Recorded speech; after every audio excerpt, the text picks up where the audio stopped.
Seems like. Hello, I'm Eagle. Eagle Gardens 1 on Instagram, and this is fucking talking shit with Eagle, episode 256.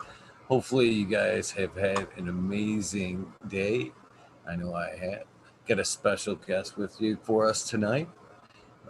Blessed Coast Seeds. How you doing tonight?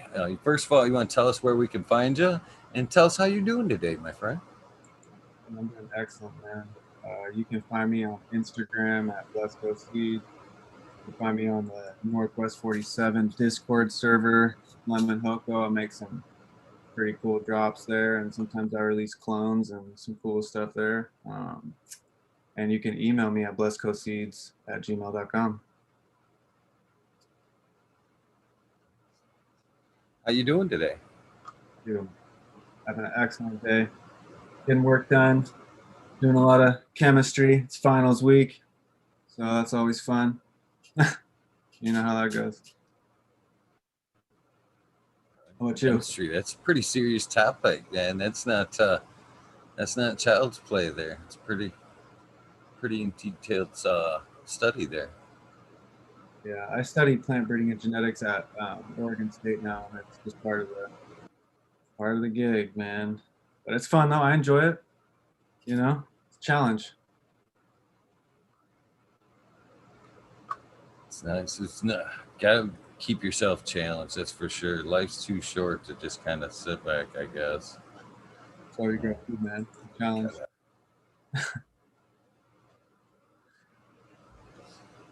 So let's get to know West Coast a little bit. When was your first? I guess we'll just dive in. When was your first introduction with the plant? When did cannabis come waltzing into your life? Yeah, so I think I was probably smoking herb, throughout elementary school and like, just kind of like every other kid, just like buying bags. And I grew up in the Pacific Northwest, and it's like I was telling you earlier, man, I was kind of blessed to have access to like really good weed all the time. And so, I fell in love with it at an early age. I got in trouble for it a lot at an early age because, you're not supposed to have it, at school and things of that nature. So that was always fun, dealing with that. But I didn't really start growing it until I was like 19 years old. I got paralyzed, man. I got hit by a bus on my crotch rocket, and I got paralyzed, and it turned from like just smoking herb to get high to like, damn, like I really need weed, you know what I'm saying? Like I have to have it. It was like kind of the only thing to look forward to at a certain point in my life, And so it went from like just being, I'm gonna go buy a dime bag to like, all right, now I'm gonna grow in every inch of my room, and I'll dry the herb above my bed if I have to. Like I'm just gonna go all the way into it, So yeah, that's how it started. But from there, it just kind of snowballed, man. I met the right people and got involved in forums back in the day, which is where a lot of really good growers kind of chopped it up. And yeah, man, I was blessed. So I met Subcool, I think when I was 19. I went to a Seattle Hemp Fest, and I grew out some of his seeds, and I brought him some herbs, some Pandora's box, I remember. And yeah, I don't know. I was just, all I did was grow weed at that point. That's all I cared about. That's all I did. So I had some pretty nice flowers, and he was really impressed with them. And so we ended up exchanging clones and, getting to know each other and like doing a lot of stuff as far as going to cups. And he took me to a lot of places, and him and Miss Joe really took care of me when I was younger. It kind of showed me the ropes of what it was like to do the seed thing instead of selling flower, So it was like I went from just buying herb to growing herb to let's make seeds really quickly. Within about a year, maybe two, it was like, all right, I'm going to just start making seeds. I'm not really going to push out weight. I'm going to start doing the seed thing. And then, I just made a lot of crosses kind of off of what everybody else kind of does, with basic selection as far as, bro science stuff, stem rubbing, and, just knowing the plant, having the relationship with the plant, growing a lot of clones. I grew so many clones, man. I can't even tell you. I mean, like I try to grow everything I get my hands on. After I found out that there were so many different types of herb, that everything was so unique and so different, it became like a obsession for me to find every like different clone I could. The first clone I ever got actually was at a cannabis church. This was like right when Washington State first went medical. And the only way we could really get away with it was at these churches. And so I went to this church in Seattle that was literally a weed church. Like they kind of worshiped weed. It was really, it was a little bit, it was kind of, it was different. And I got my first cutting, which was Killer Queen, which is a strain by Vic High. And I think they said it was Vic High's cutting of it, but you know, people always say crazy things. You never know. But I always wanted to because it was a really nice cutting. And so I ended up exchanging that with Subby, and you know, then from there I started selling my own seeds and selling Subby seeds at like cannabis markets and going around the state, you know, and meeting other breeders. I met Lemon Hoko, Jinx Proof, all types of really awesome other breeders, man. Just linked up, traded clones. I passed clones to a lot of different people, and you know, just try to link up with as many people as I could. And yeah, man, it's been a journey. I'll tell you that. I started a 502. Eventually, I was like one of the first people to start a recreational cannabis grow in Washington, and that was gnarly. I did that by myself for like 5 years. That was tough. I had some really good success, but it was just tough, man. The rec game's not really designed for like kids in wheelchairs with no money. You know, it's like it's just not, man. It's designed for people with a shit ton of capital, and you know, I did really well, but my passion is with the seeds, man, and making really special crosses, and that's just kind of where my passion is. I always liked growing the heirloom clones, even if they were kind of not the most financially feasible clones to be growing, you know. But that's why people love my herb too, you know. So I was doing a lot of really special clones, and my major's in crop and soil science, and I study soil biology with Elaine at the Soil Food Web, and so pretty into soil biology and seed biology, and you know, I've got pretty in depth with it now, man. Ever since I started going to college for it, it used to be something totally different for me than what it is now. I'll tell you that for sure. My programs are totally different for breeding. So I know a lot of people, they just kind of, it's almost like they go to the pound and get dogs at the pound, and then they let them make puppies, you know, and that's the seeds that they sell, you know. That's kind of how I look at it now when I look at breeding and selections and people's programs and what they truly know about what they're doing. So yeah, it's an interesting thing how it's changed for me, man. That's kind of a lot, but that's what it is. Right. Well, that's awesome, man. I'm glad that you know, it's taken you to a second stage. You know, you just didn't hang at you know, your first phase in the game. You know, I appreciate that, man. It's very respectable, very very respectable. Yeah. Too many people these days are like just going to the pound, I guess. Too It many is. people are just going to the pound.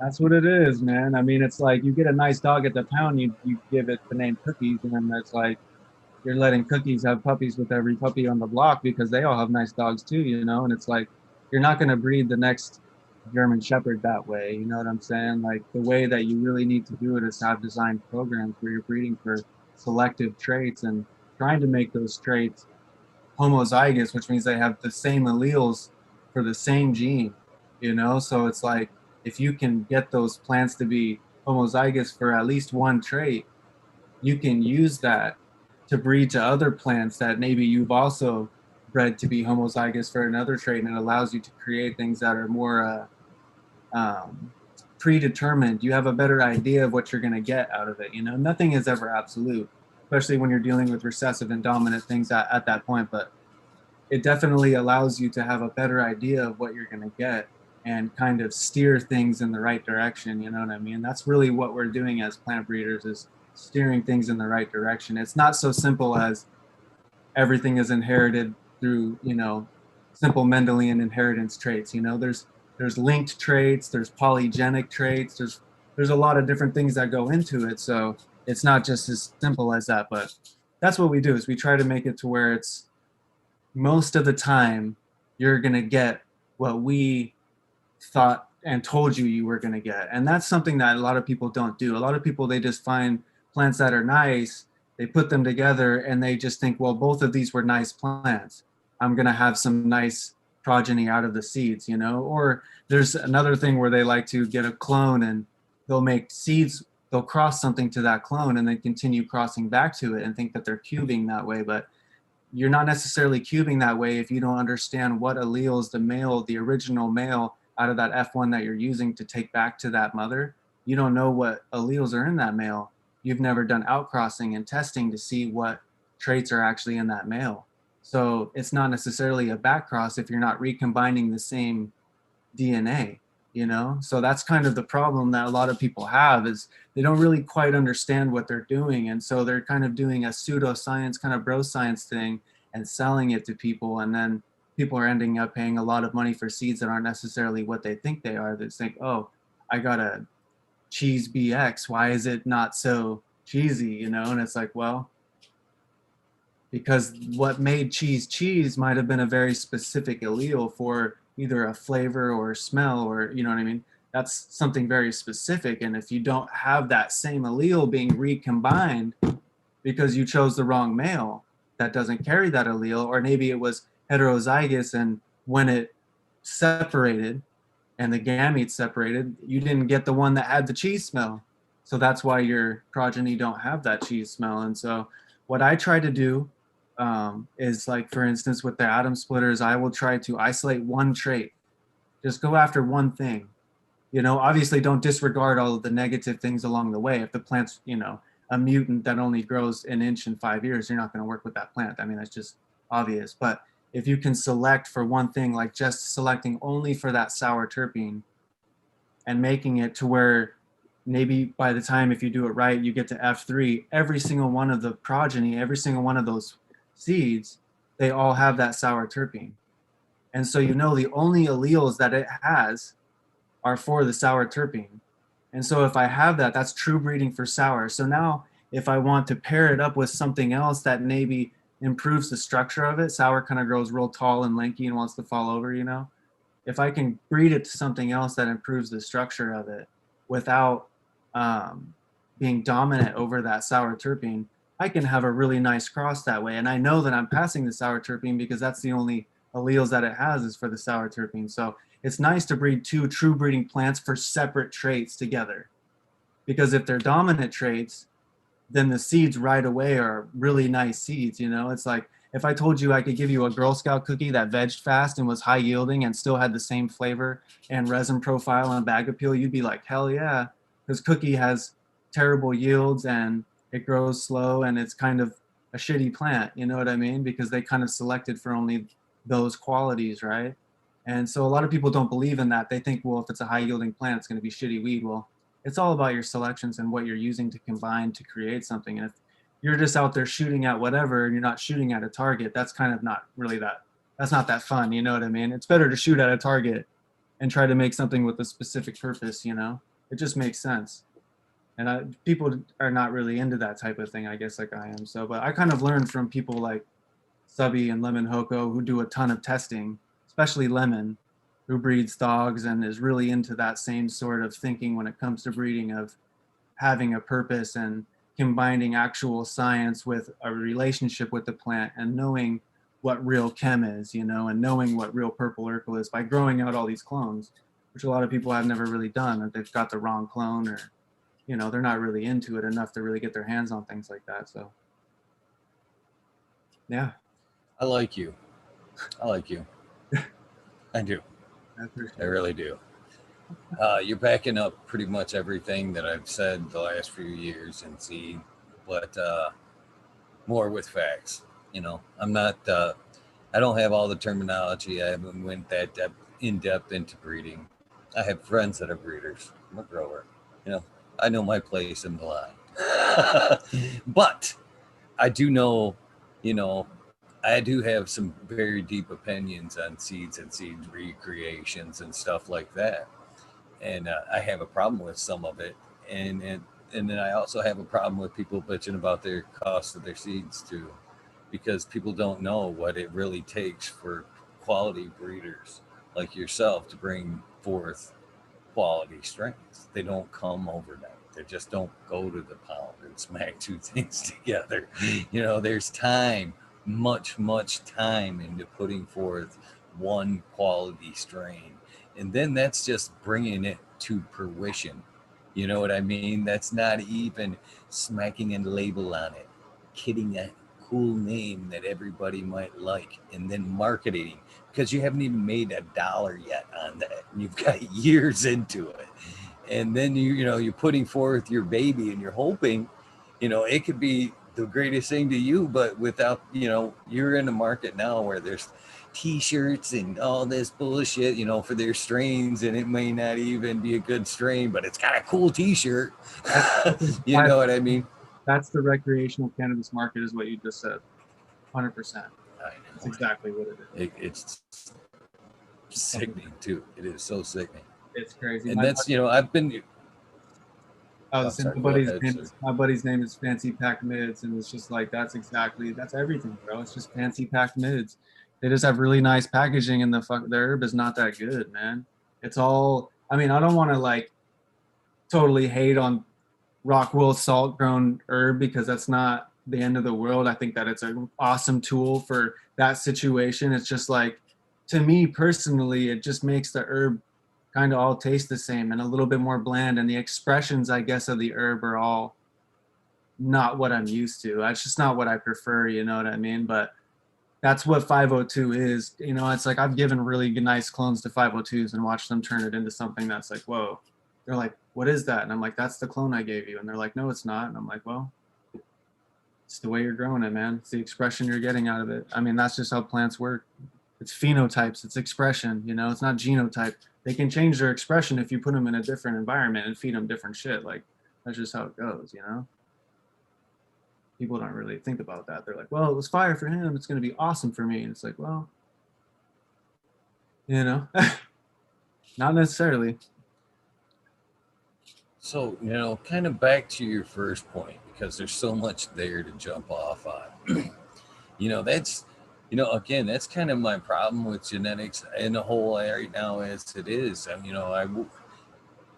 We've come to such a nice point in cannabis with testing and science. It would sure be nice if we kind of figured out what the heck we had really now, before we kind of just keep spewing it a million miles ahead into you know something that might not even be identifiable in a few years. It'd be so murked up, you know what I mean?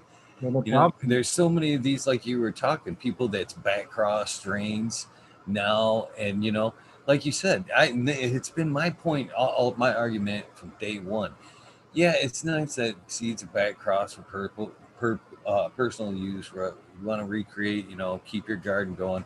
Yeah, that's one thing. But when you're trying to recreate a strain and pass it out as such, no, I don't think so, because you don't even know what the breeder had in mind when he started, what he was searching for. Like you said, you have none of that. You don't have the original mom and pop. You haven't weaned out them.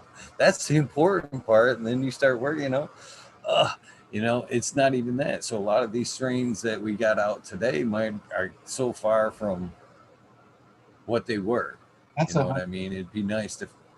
that's it. Because I'm people don't sorry. really know.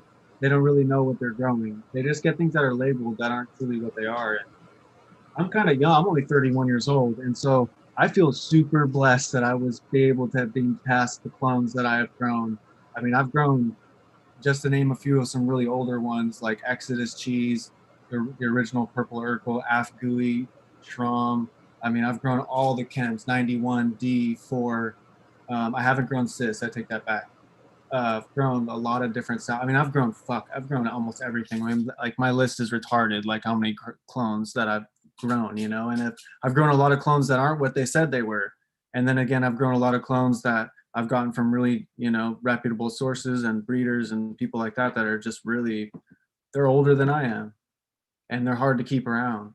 And when you make crosses with them, it's like, they're not all necessarily going to be good representations of that clone. In fact, I would say that none of them are. Really, it's a it's a hybrid, man. It's different, you know. And like those clones were like special phenotypes in themselves within the seeds that they were popped from.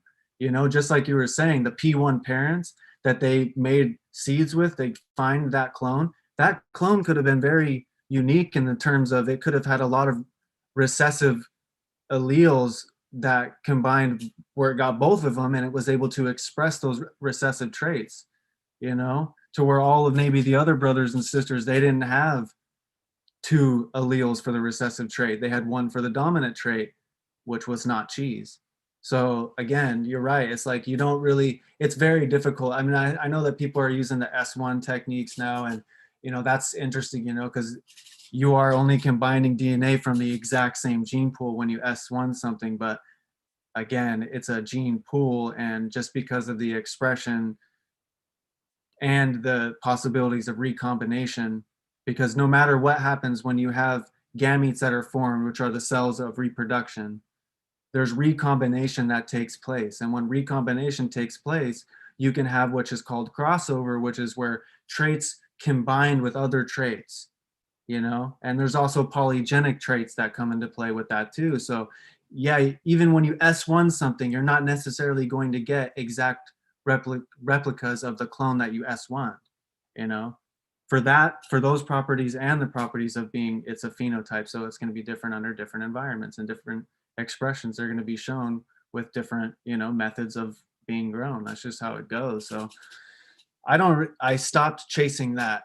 I stopped chasing the let's recreate something. I had that pre-98 blueberry sativa clone uh, passed to me, which is a really special blueberry clone. And it was my goal for a long time to try to recreate that. You know, when I was a kid, I read the legends, you know, of Cinderella 99 and, you know, Brothers Grimm cubing that and making, you know, the most epic, you know, it's like, because when I was growing up, Brothers Grimm wasn't around. They were still underground. They came back out, you know, a few years ago or whatever, but when I was a kid they weren't around, so I never really got to talk to him and see the science behind it, what he did that for. But you know, um yeah, kind of forgot what I was going off on for a second. Something about BXs. I got lost in the BXs.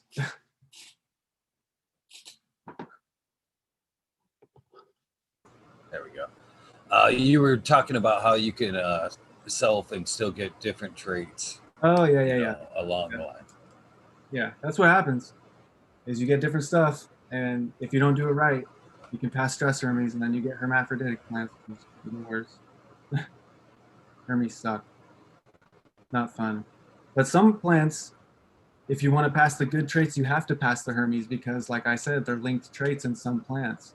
You know, so that's just kind of how it goes. You have to be willing to take. That's actually the point I was trying to make. Now I remember. When you BX things, you're also recombining the negative traits.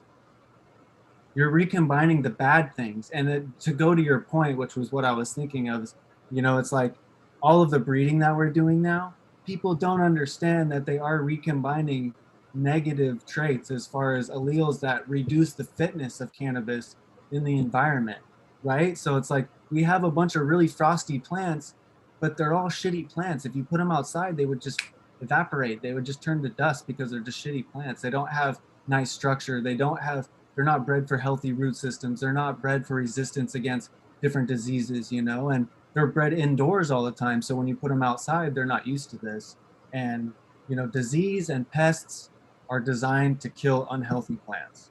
That's what they're here for, you know? So if you put a plant outside that's unhealthy, it's nature's design to get rid of that plant because its fitness is not suitable for the environment. So it needs to be selected against, you know. So that's just something that people don't really think about is when they're recombining things, it's like, well, I'm only going to breed for the frostiest plant. Well, you can't just keep recombining DNA out of the same gene pool, because if you have, say for instance, one of those, it's just like dogs. If one of the dogs had hip dysplasia and you keep breeding that dog that has hip dysplasia with its brother who maybe doesn't exhibit hip dysplasia but carries the allele for hip dysplasia, you're increasing hip dysplasia in the project in the puppies.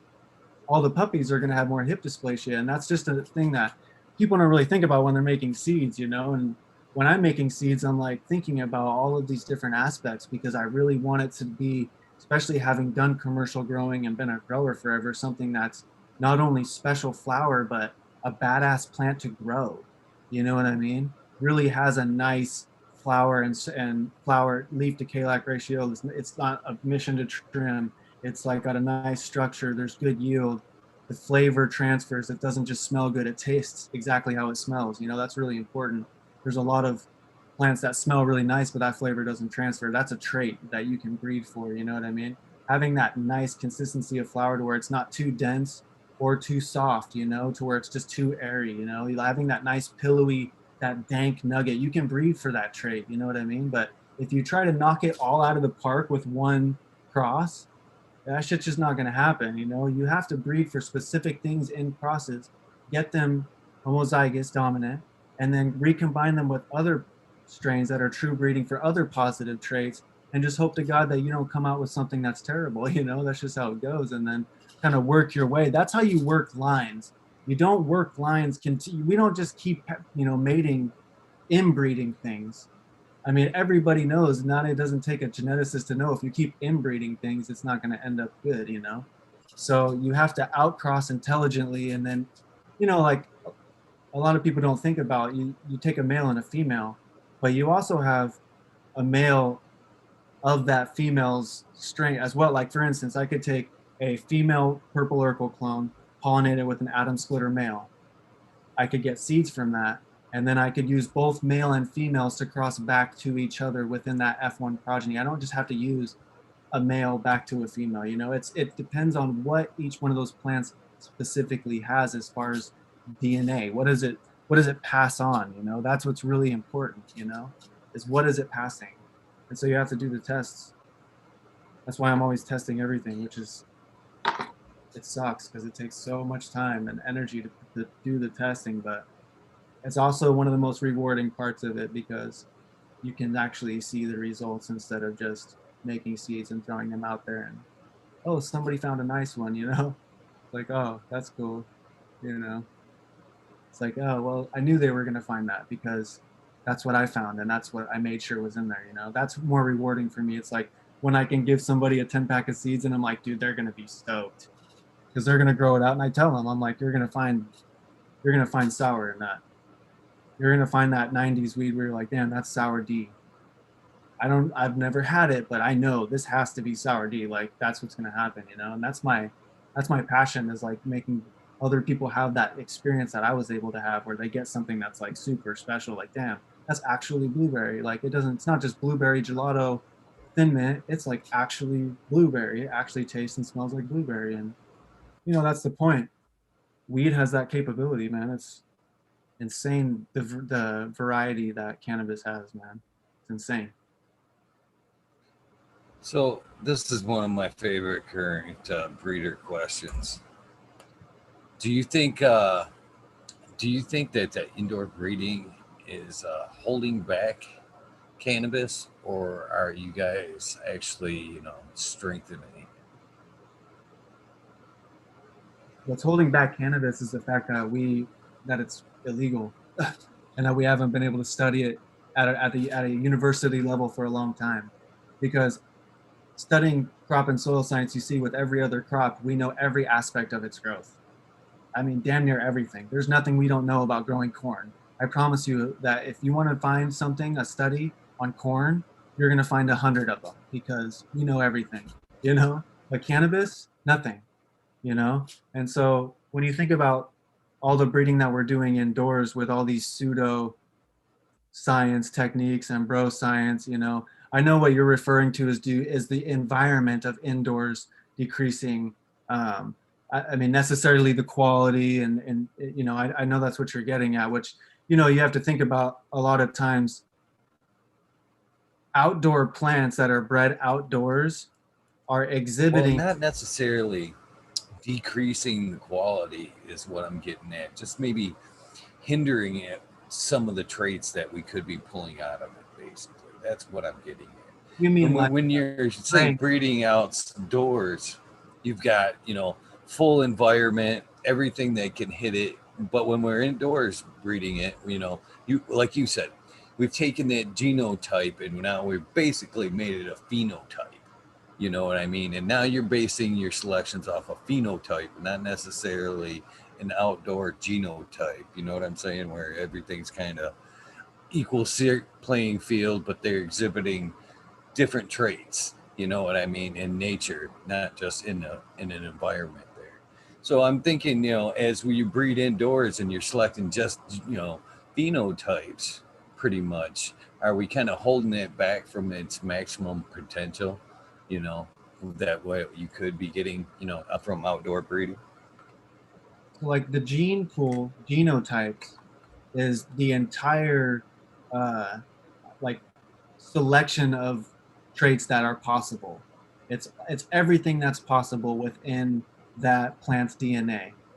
The phenotype is what it specifically expresses, right? And so a plant might, in its genotype, the have the ability to express purple weed, but because your environment doesn't um, induce that trait to be brought out within the plant, it doesn't exhibit purple weed, which is the phenotype of that plant, right? The genotype still is a purple plant because it has the capability within the genetics to do it, but it's not expressing because the phenotype is in an environment that isn't conducive to that expression, right?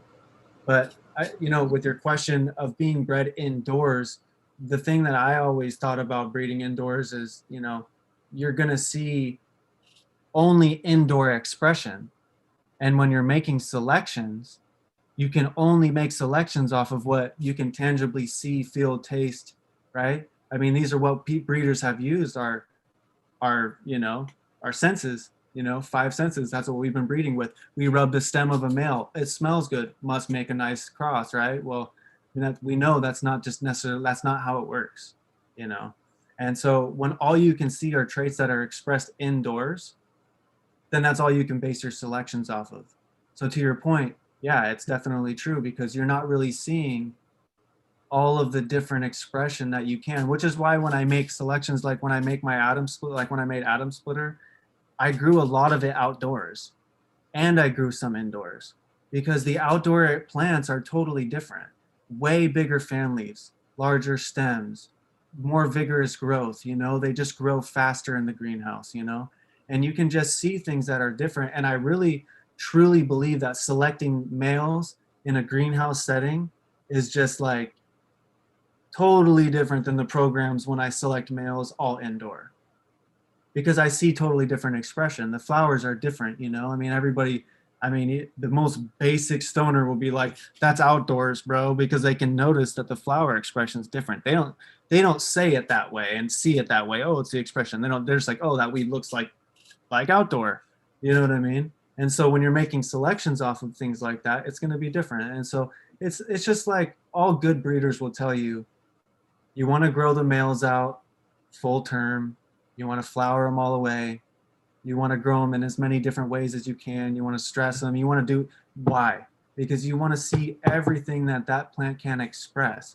You want to explore the genotype of that plant by putting it in different environments and seeing what the phenotypes it shows in that environment are, and that's how you can get an understanding of what that plant has genetically. And then you make outcrosses with it and you see, okay, well, I had a plant that always exhibits this type of fan leaf and I outcrossed it. And every other plant that has that fan leaf also has the same smell as that plant. And so you start breeding for that fan leaf because you know that that fan leaf carries that smell along with it, and that only happens in very certain cases. That's kind of just a random example, but that's just a way that you can use that information and that data to do, like I said, which is steer things in the right direction. And so if you base all your selections off an indoor grow, then you can only see what the indoor plants are going to show you. Great explanation. Thank you. Yeah, for sure. So let's can you walk me through maybe a little bit of your process when you're putting together or thinking about putting together a strain? Yeah, so I guess I can just give you an example. I mean, I've been talking about this atom splitter, so like I've been trying to work the chem lines, and there's variation within the chem line. If you've ever grown chem D, You know, it's different than Chem4. You know, if you've ever grown sour, it has that mass super skunk in there and it makes it different. You know, it's more, I mean, it was to the 91, but it definitely is more skunky in its flower formations and its, you know, huge giant sour nugget, right? You know, people have grown sour know what I'm talking about. And so I love sour, and that's like my favorite terpene. But I don't necessarily love a lot of the other traits of sour. So if I'm going to start a project, I always think about what do I really like about something and what do I not like about it at all. Like what is like, you know, like blueberry just flops everywhere, and I hate growing it because it's flopping everywhere, and I have to stake it up, and I'm in a wheelchair, so it sucks. You know, it's hard. You know, so I'm like, and I don't like trellis netting things because then I can't move them, and you know, growing in a wheelchair is just different, so I have to do it my way. You know what I mean? And so that aspect of the plant, it don't work for me. So if I'm going to design a cross, originally it will always be for it will be for one trait, which is a monohybrid, where it's like, okay, I'm going to select late showing males because in nature the later showing males are the ones that usually don't get to pollinate, right? Because the earlier showing males, they pollinate everything. You want to choose the later showing males because they have a higher tendency to pass on higher THC. I mean, that's not proven, but it's just a way, that's just what I do in my program. It's not proven, but it's definitely something that I'm like, yeah, that makes sense. So I use it. You know, I think in nature terms. If it makes sense in nature, I'm like, yeah, I'm going to use this. You know, so I'll use late showing males.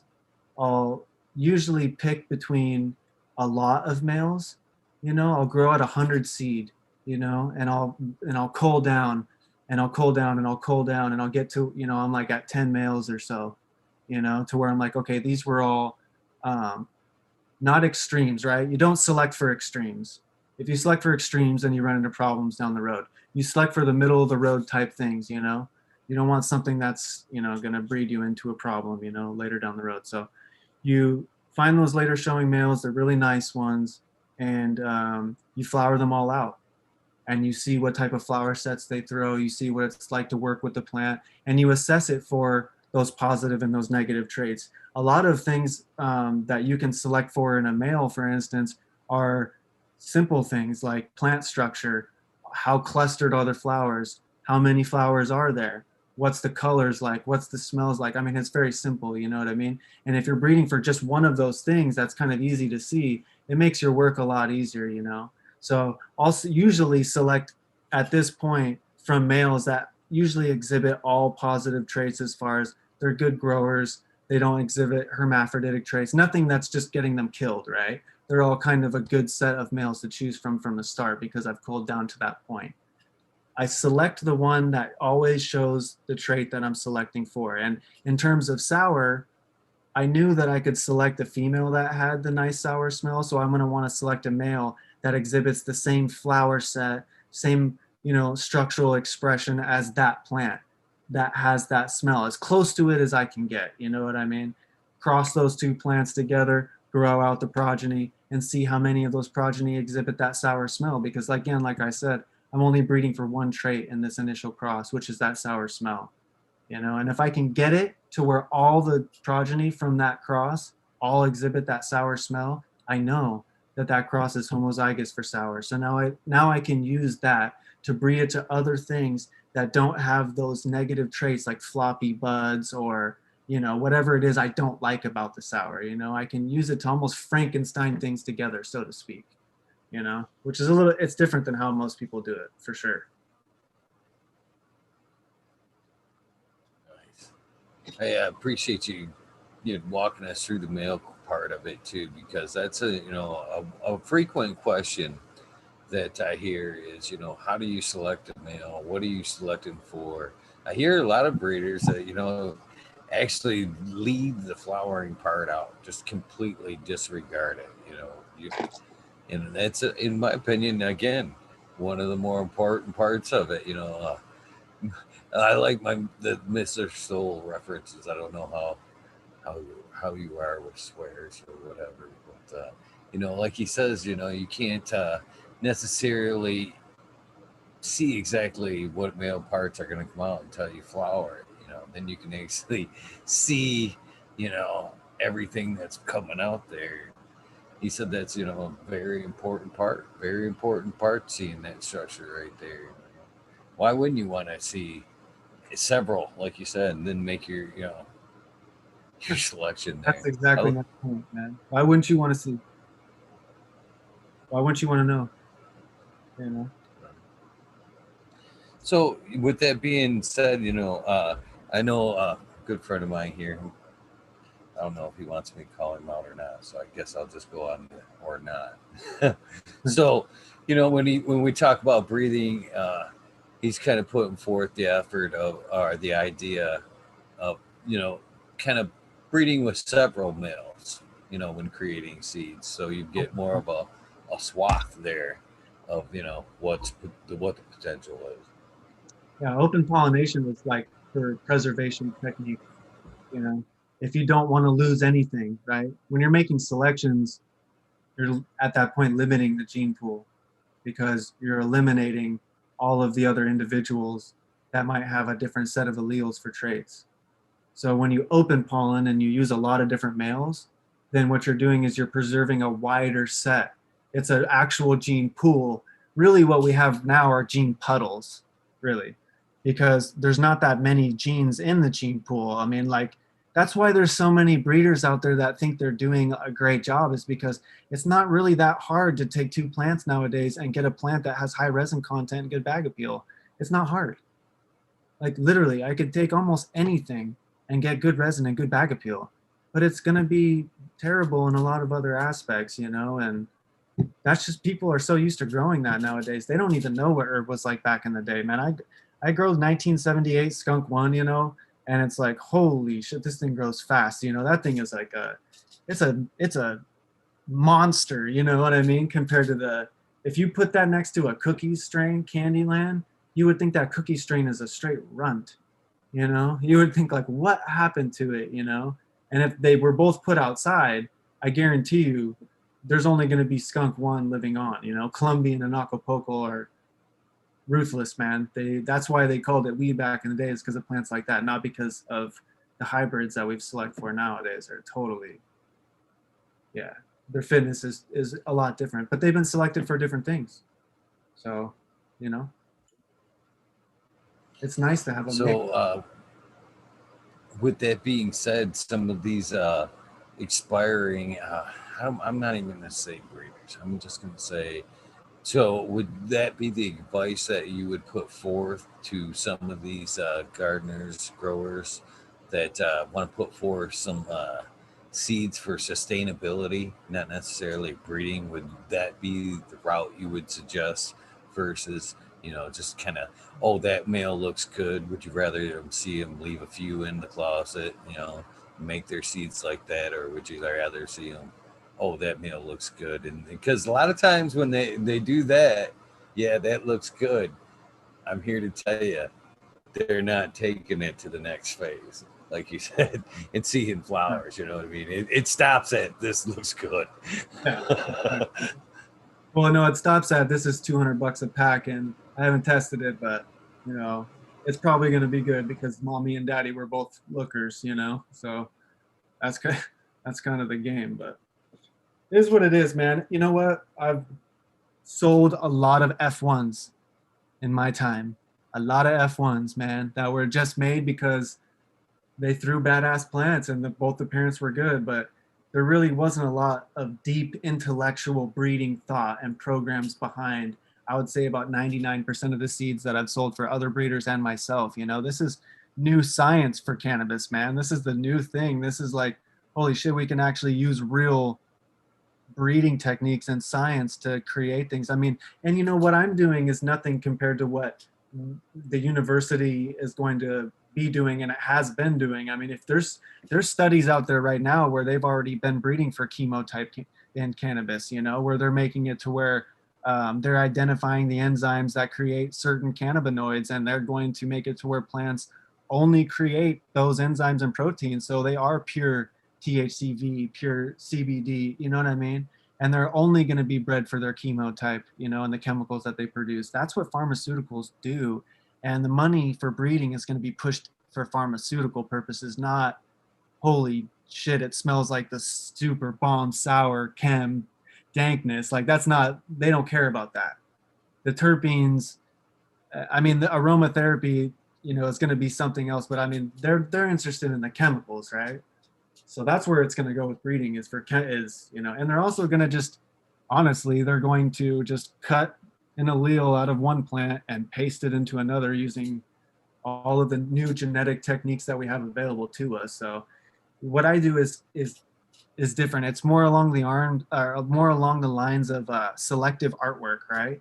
Because I'm trying to create something that's in my own vision and in my own, uh, I guess, desired outcome. You know, like I make these seeds really for myself and to pass to other people that I want to have a special, unique plant or something that's like, wow, I'm actually growing sour D, like dank sour D. It might not be the sour D cutting, but what made the sour D cutting dank and good, it has those traits.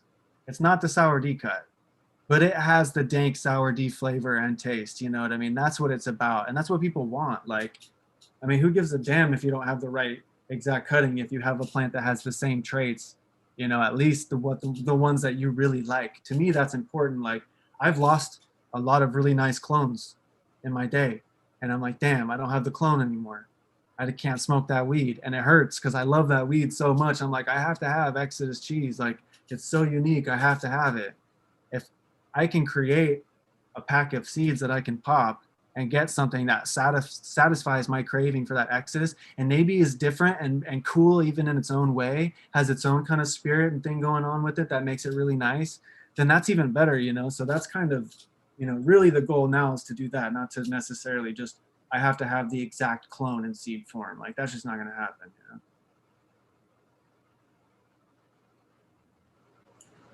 I appreciate the passion you've got for this, by the way, man.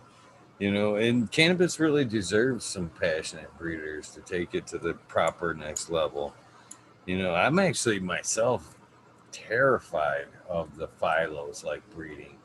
And, you know, again, you know, it's one of these great tools that we have, but you know, when it comes down to the just the few that have the tools now Yeah. and trying to, you know, it's a little bit scary the way they took it all in and kind of not necessarily are going to give anybody credit, but they've got the map so for so many great things to work off of right now. So, you know, would that be something that you know would ever interest you? Would you ever leave the artist side of the breeding and just go by like, you know, the white papers of each phenome? You know, the interesting thing about that question is because I am paralyzed and I do know the impacts of like having a medicine that works versus like not having one, that I've wanted to do specific breeding programs for things that stop like spasticity in people that are paralyzed, or you know what I mean? Like I've wanted to have the ability to isolate those. But you know, when you think about it in the way that I think that you're thinking about it, it's like, oh fuck, Monsanto's gonna do some evil ass shit, you know? It's gonna be all bad, man. We're all fucked, you know. It's not, but it can't be like that if we're really doing it out of benefiting mankind, right? Like if it's your brother, if it's your sister, and they have cancer, like, and I can give you a package of seeds that grows like a certain chemical ratio that makes it to where they can eat and function, but they don't have to deal with the psychoactive effects of THC because it's counterbalanced with CBD in a ratio, in a proper ratio. And every one of the plants has that chemical phenotype, that chemotype. I don't necessarily think that's the end of the world or the worst thing for cannabis in itself. You know, I think cannabis is our gift as humans to use for the wellness of mankind, and that's what we need to use it for, man. That's what we should be using cannabis for, is for the benefit of mankind, man. But we don't do that shit. We profit off of it and manipulate it and turn it into like a prostitute, so to speak, you know. So it's kind of one of those things. I know why you're scared about it, but it's just like anything else, man. If we use guns for the right reason, then nobody has a problem with guns, man. But if we use them for the wrong reason, then it's like they're the devil, you know. That's just how it works with everything, man. It is too. And that's the part that does honestly scare me. It's not the part that, you know, we can Franken the ability to Frankenstein some strains together for certain purposes. That's not the part that scares me. That's, you know, that's awesome. Just like you said, if you could help somebody in a genuine way, you know, That's fucking awesome, man. There's no doubt about that. It's the point that I'm afraid of. Is it was the same intentions when pharmaceutical labs were put together.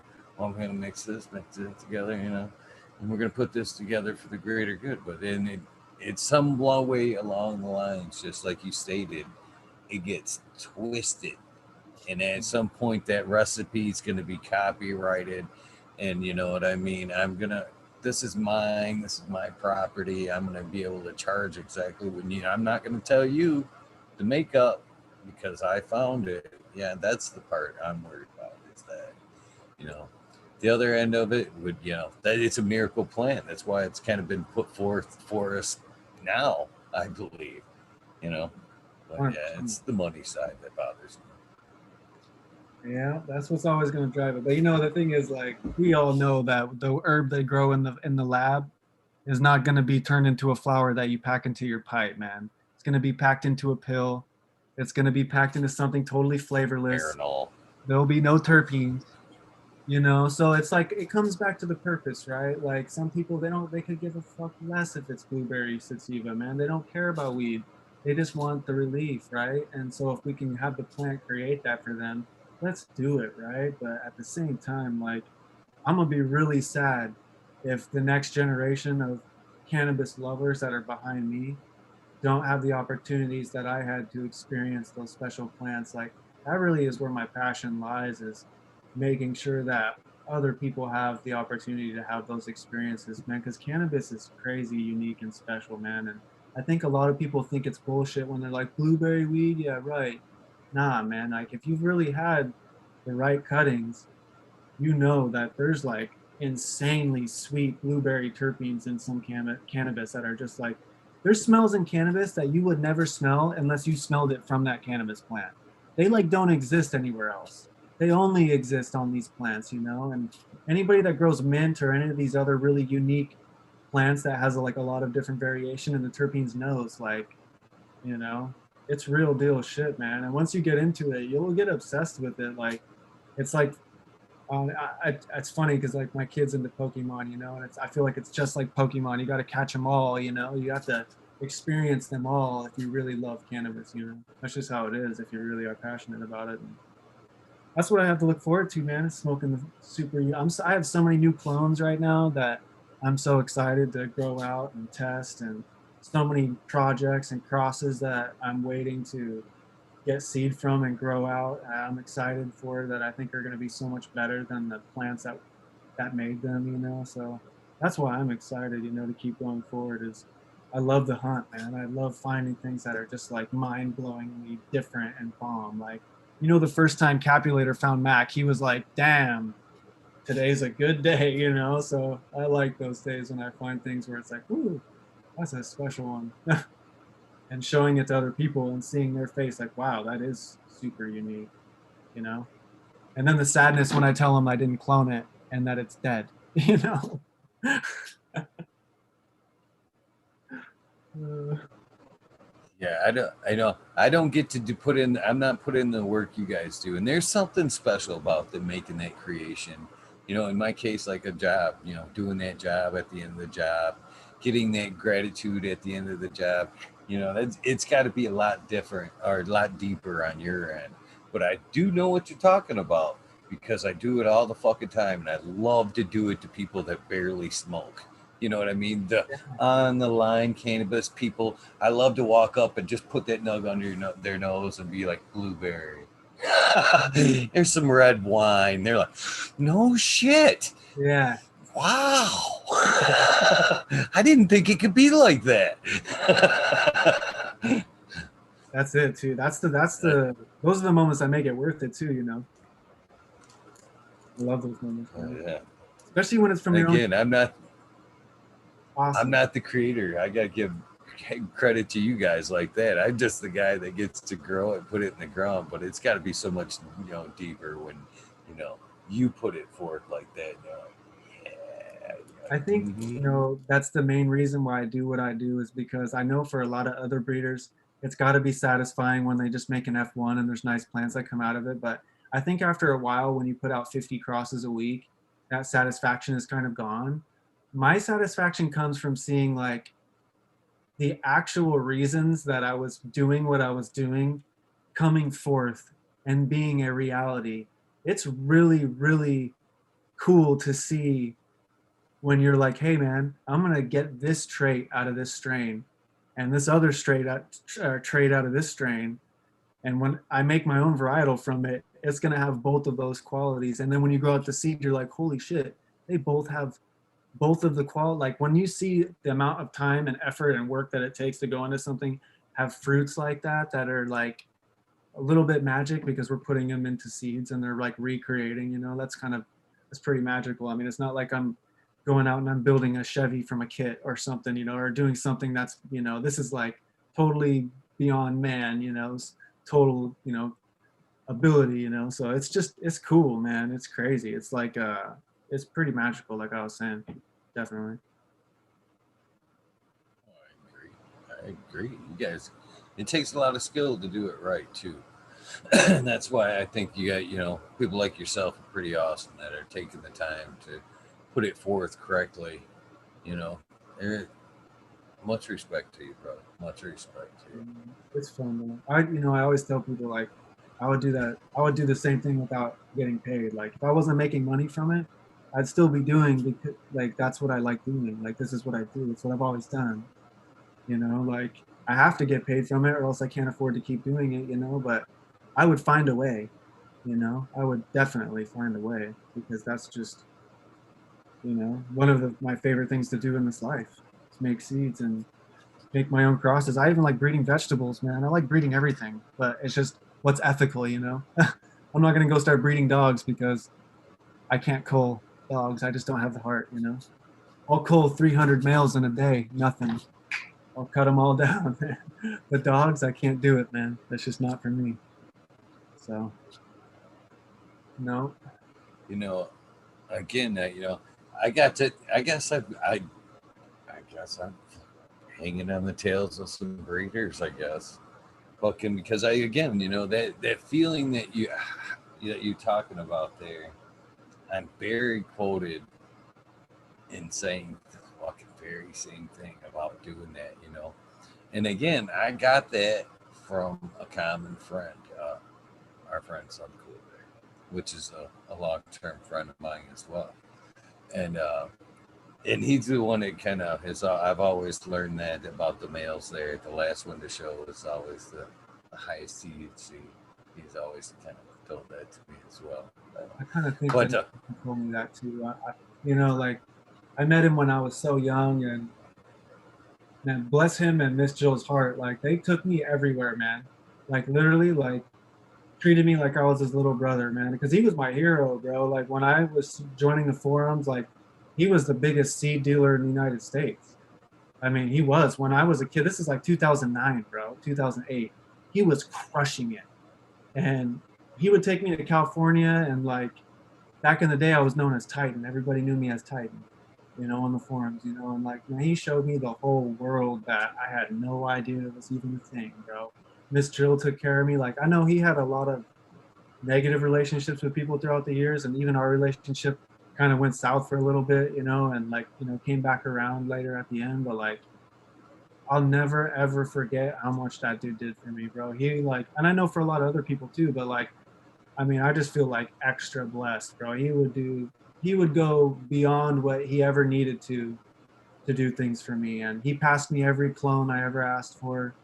He gave me seeds to sell. He gave me every opportunity that I ever asked him for, and so yeah, I'm eternally grateful for that man, dude. He was a Monty was a good man to me, so that's for sure. he absolutely was. Absolutely was. I got to know that feeling again. I was not a breeder, not a creator, but I did sell a lot of fucking seeds. And I was very noted as saying, I wish I could do this for free because, that feeling of meeting people and making sure they were getting what they needed and, just the gratitude of knowing, they giving them the can do power. You know what I mean? That's a lot. I've always told you, you do this right, you can have this strain for the rest of your life. You can. This is something you find your right medicine, you can sustain yourself for the rest of your life. And there was always something very special about meeting them people, putting them seeds in their hand. I always said I wish I could do this for free, but like you said, there was always, you know, you have to keep the cycle going, and unfortunately you couldn't do it for free, but I always did it as cheaply as possible. Shit, there was times I traveled so far and put too many hours into it that it was almost for fucking free.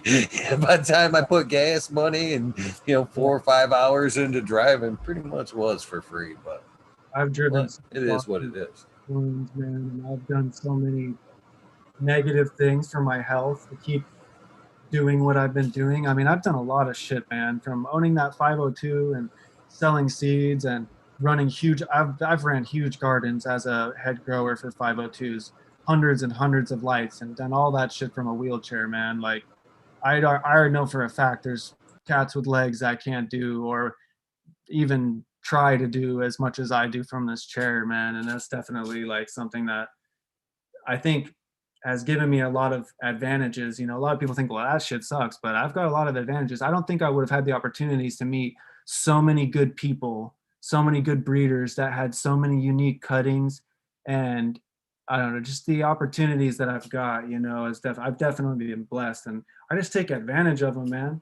People don't take advantage of their opportunities. Like they just let it slide. And I've never been one of those guys, man. I take advantage of every opportunity I can, like attack it, you know? Just how you have to be. By the way, I remember you as Titan. Dude, Just thought I'd tell you that. Yeah, I do. that's all. Yeah, I've known Sub that long. So yeah, I do remember you. As soon as you said it, when you were talking about Subby there, I was uh I was trying to place it. I was trying to place it. You know what I mean? Because I know a lot of history myself. And then as soon as you said Titan, I went, yeah, okay. Everything just kind of fell into place there. But yeah, that's how I do remember. Big bro, I do man. remember. Monty was big bro. He was the guy. He told me one time, he's like, "Well, bro, I should be in a limo everywhere I go right now." And I was just thinking to myself, like, damn, this dude is killing it from seeds. Killing it. Like, he was on top of the world at that point in time. He was on top of the world, man. I was like, just like, you know, happy to be in his shadow and to be a fly on the wall and absorb everything that I could. And he definitely inspired me to teach other people and pass it forward, you know. I know a lot of people talk shit about him and I don't know all the negative things that have ever happened. I don't know him that well, but all I can say is that that dude passed it forward, man. Passed it forward. Taught so many people. That guy handed out more packs of seeds, bro, than I know I'm not handing out that many packs of seeds, bro. That's not happening, dude. Yeah, he was a good dude. Taught me a lot of shit, man. Taught me a lot. So did Miss Jill.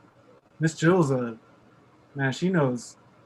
She's yeah, super underrated. I'll tell you what, Jilly Bean, man. One of my favorite strains of all. I found so many nice Jilly Bean phenos back in the day, bro. So many nice ones. I found that candy store cut. I had one that I called Pink Lemonade. Jilly Bean or Jilly didn't like it because she don't like lemon, but it was amazing, dude. Like fuck, it was way better than Tangy is. You know, like it was amazing. And I've grown the Calio and I've grown the Melvin cut by themselves, and like yeah, for still to this day, I'm like, man, I wish I still had that Pink Lemonade cut that I found because damn, that thing was just it faded nice, hot or nice pink fade, you know, yellow and pink, and it just had that really sweet lemonade, pink lemonade terpene and super nice flowers and the flavor transferred. It was amazing, bro. That was the thing about Subby's gear is it was flavors, dude. Everything was hyper terpy, you know, really unique. Good stuff. Great, great What was your stuff. I favorite just one? want to out of subs, Yeah, Crazy Cheese Quake, cheese and plate.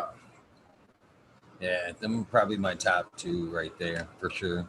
Did you ever grow the The Exodus? later the stuff, the Exodus cheese, Yeah, did you ever grow the clone? no, no. I've actually grew out my not that clone, but I've had Exodus cheese in the garden before, I and still I have really Cody. do.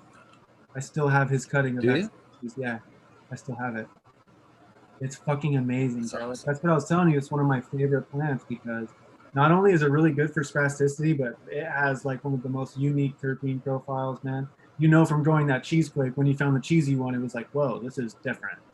Imagine that like 100 times. That clone is epic, bro. I've had so many crosses with it. I had a cross done by, I don't know if you remember Alpha Chronic.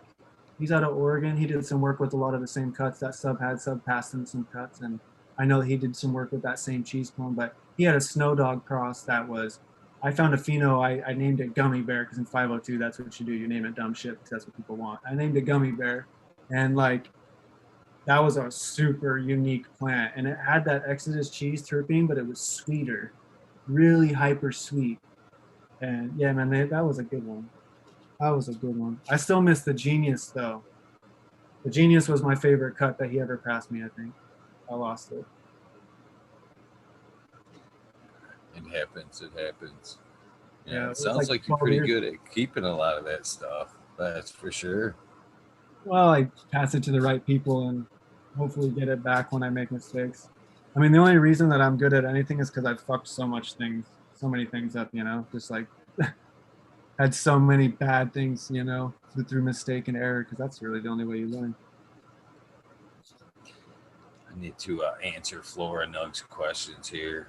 I don't know sometimes why he has some silly fucking questions. Sometimes he has some good ones too. Yeah. He says he wants to know: did I cover the same area as TGA Will, or did we work together? TGA Will covered Arizona and Cali, pretty much the West Coast when he came in.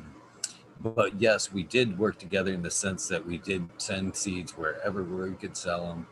But if you wanted to come to Michigan and buy seeds in the last couple of years, I would have been the guy you talked to. Previous gen would have been Tony from Galactic Gardens.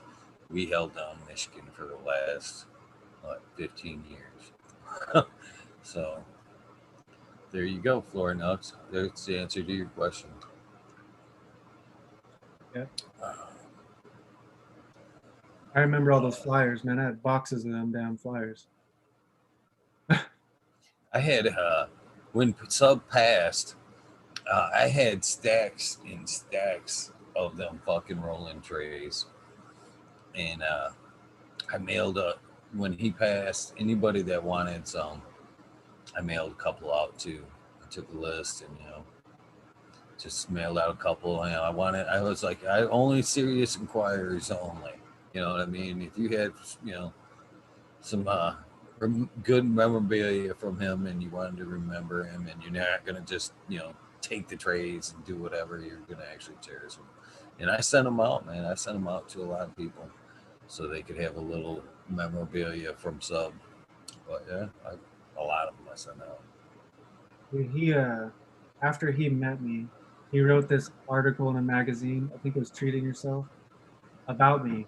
Took a picture of me, wrote an article about my killer clean cut. You can find it on my Instagram if you want to check it out. But he signed a copy of that magazine for me in that article that he wrote, and I was like really stoked that I kept such good care of that because that and I got a dank book that he signed to me. That's pretty cool too. One of the original ones. So yeah, cool stuff, man.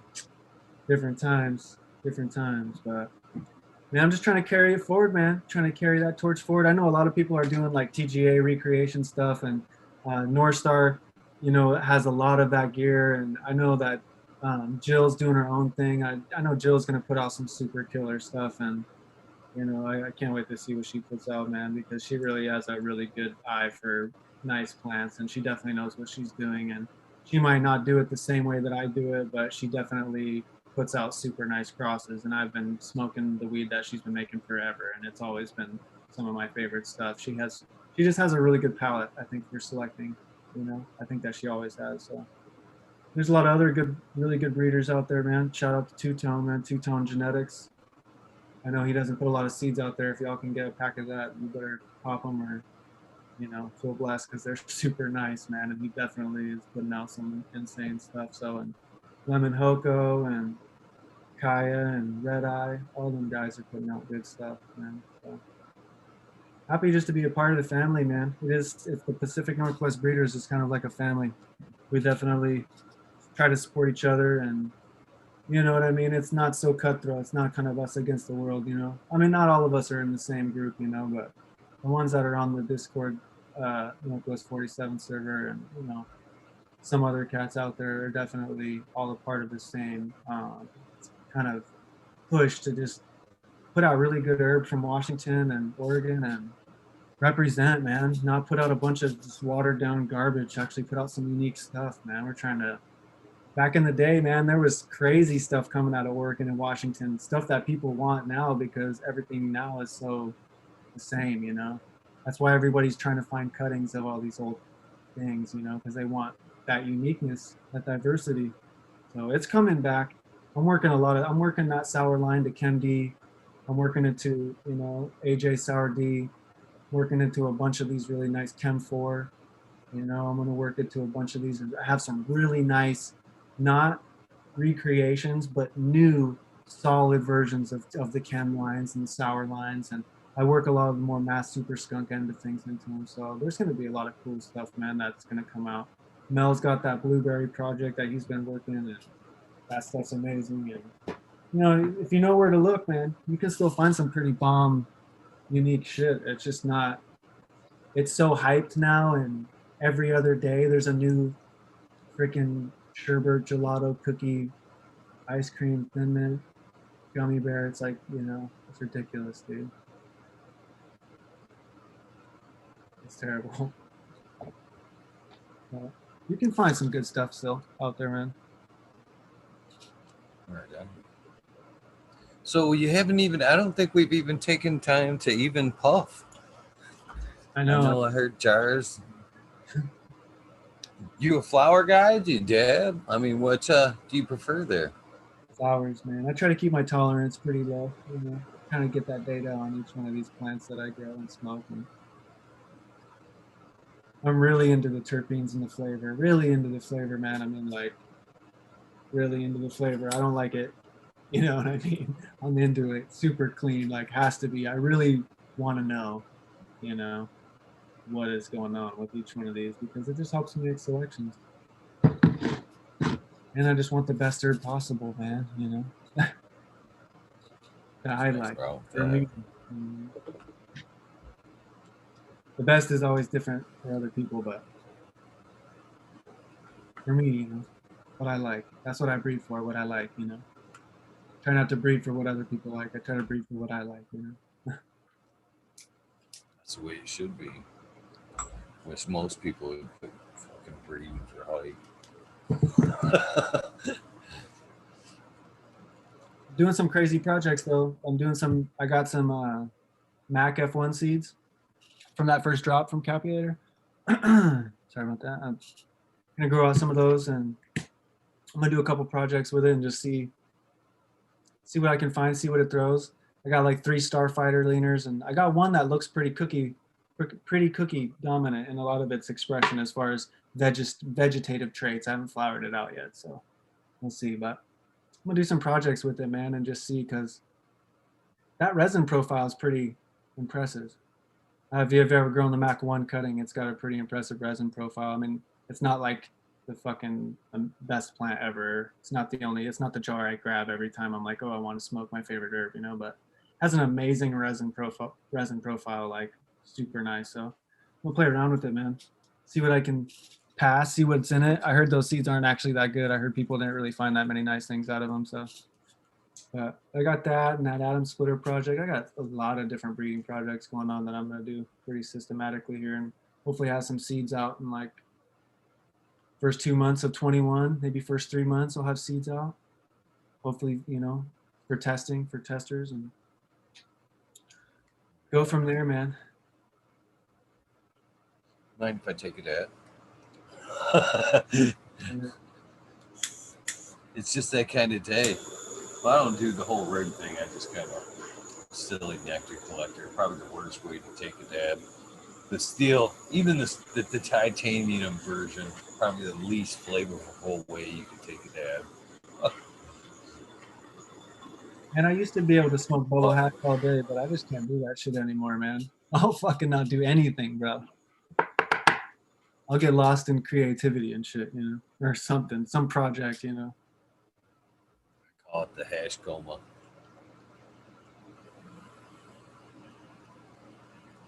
Try to stay productive, Every time I make me some good bubble, that's what happens right there. Kind of that hash coma until it's gone.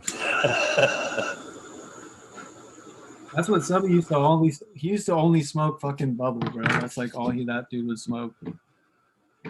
He would have the nicest flowers, like the nicest flowers, and he'd be over there smoking that little bubble pipe all the time. I remember that red hash, that Killer Queen clone that I gave him makes the craziest fucking bubble hash, like pure white bubble hash, like almost looks like cocaine. Like it's special and it's like super uh heart pounding, like paranoia inducing type high, It's intense, dude. I actually didn't really like it, but good cherry flavor and really amazing bubble plant.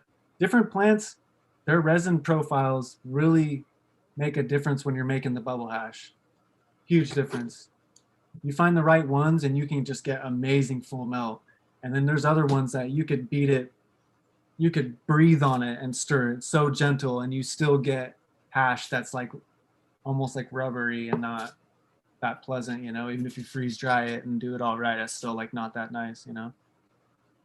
That's definitely where breeding for certain things has a huge advantage because if somebody came to me and was like, yo, my company only makes extracts, can you breed me a plant that can provide us higher extracts and or as far as chemical percentages and terpenes, it's like shit, hell yeah, I can. That's easy. Just breed down the leaf to Kalac ratio, make it more leafy, select for more resin, select for the type of resin that has a easier resin head to separate from the leaf. It's like, yeah, that's easy, man. But then no one's paid me enough to do that yet though.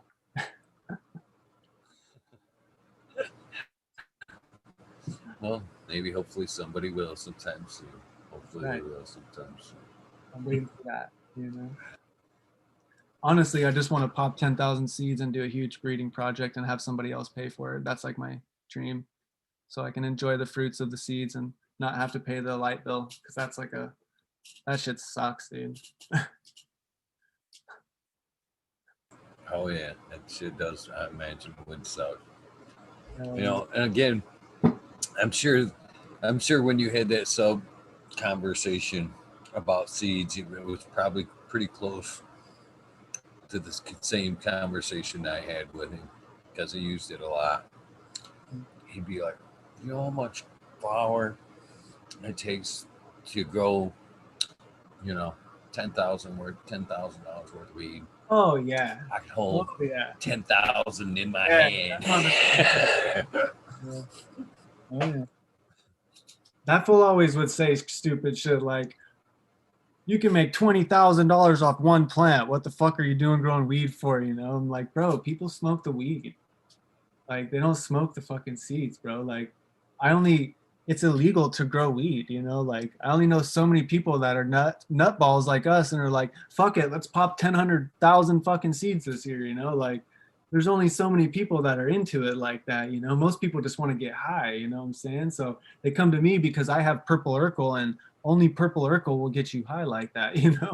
Like that's what it is. So I understand his point, which is why I do what I do, which is I make seeds and I don't have a recreational cannabis business anymore because I saw how shitty that was. I wanted to produce the best. I grew veganically, you know what I mean? Used no byproducts from animals at all in my soils. Like I did everything to have like a really super clean product, low in heavy metals. I grew heirloom strains that were super nice that weren't the best yielders or most commercially viable. Like I was doing it for like guys like you and me.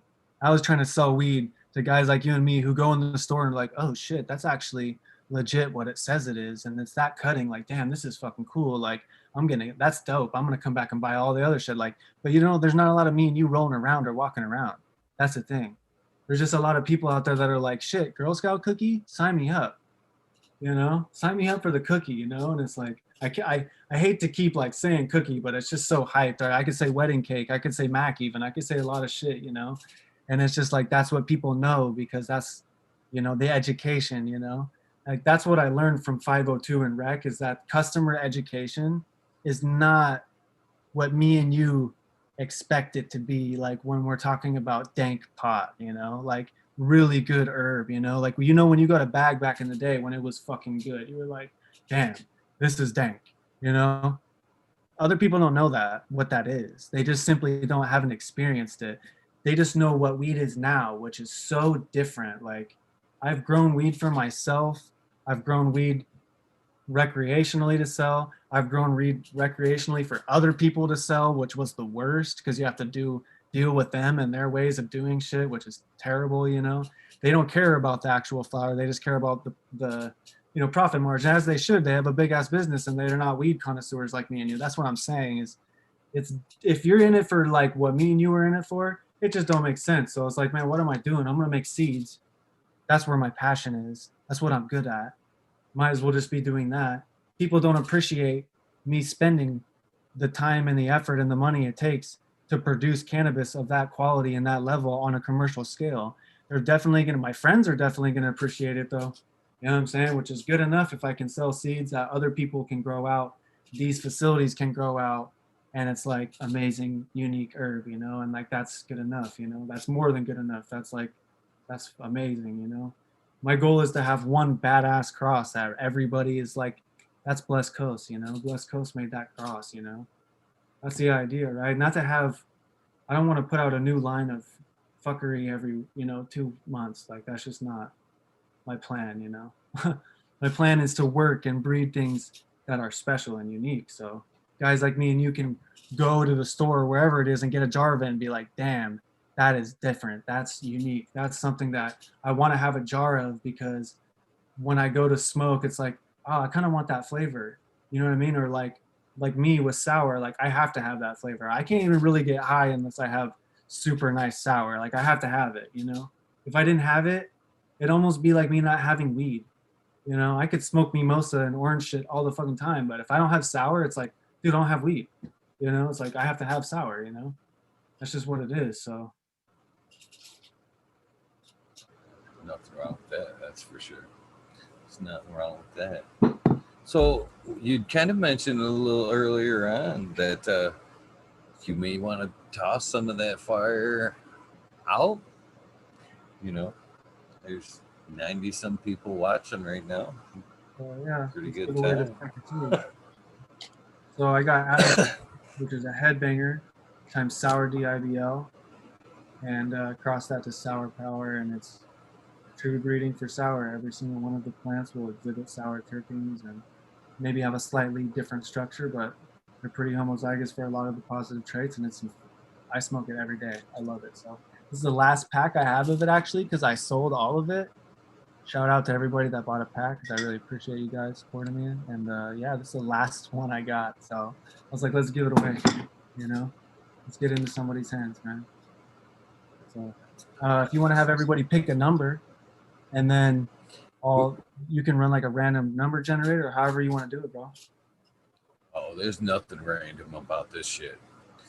We However, got a system though. I have a system. We give away a lot of beans here. We got a all lot of right. beans. Hell yeah. So I don't know if you're on a phone or if you're on the laptop or whatever, but on the bottom there in Zoom, there's a chat that we can communicate just between us. So Okay.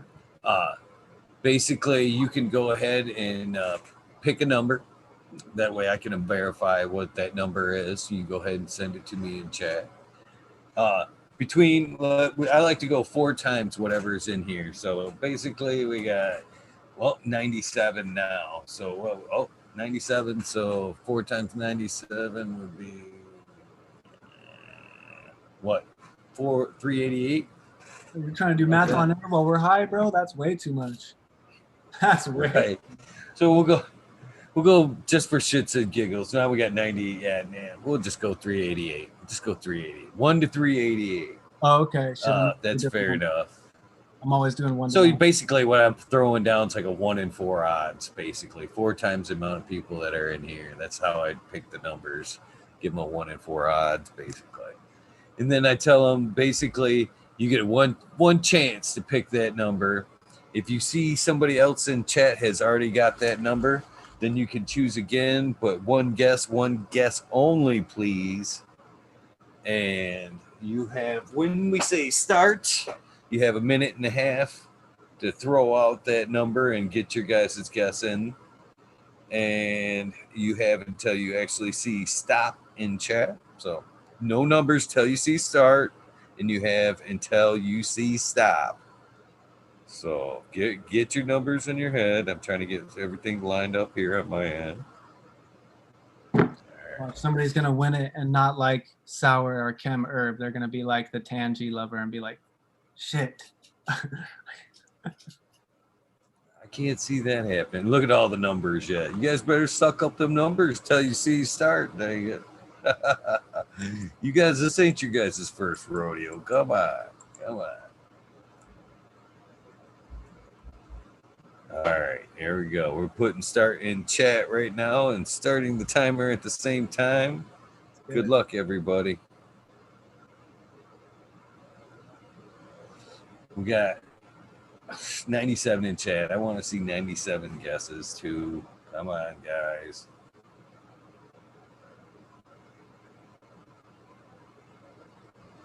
I see some pretty good guesses. Are you able to see the YouTube chat?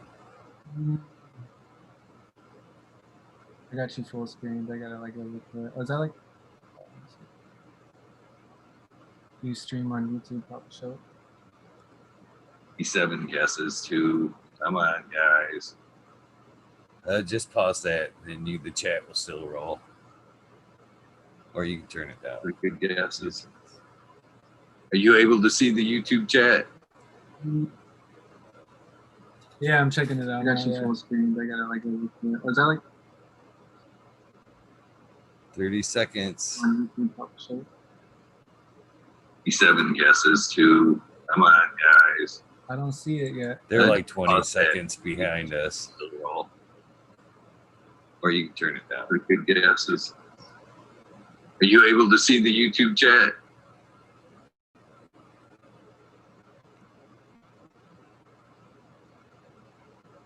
All right, I'm just gonna ride it out because there's only 4 seconds left. Somebody did hit it, and it's gonna be the first one that hit it. Because the first one, first come, first serve. As soon as you seen that number up, you should have been redrawn anyway. The number was 333, and I believe, if I seen correctly, that went the first person to actually hit it dead on was I'm not even, hold on, I don't want to say it until I can see it for sure, but I've got an idea. Right there, yep, 4 Plants A. 4 Plants A was the first one to throw it out right on the nose.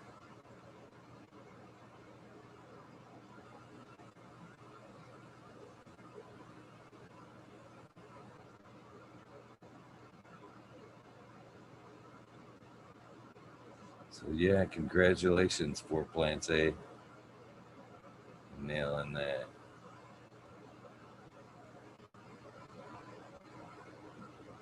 Good, congratulations.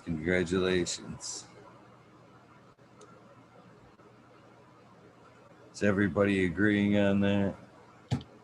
Congrats, man. Nice. I had myself muted for a minute, my bad.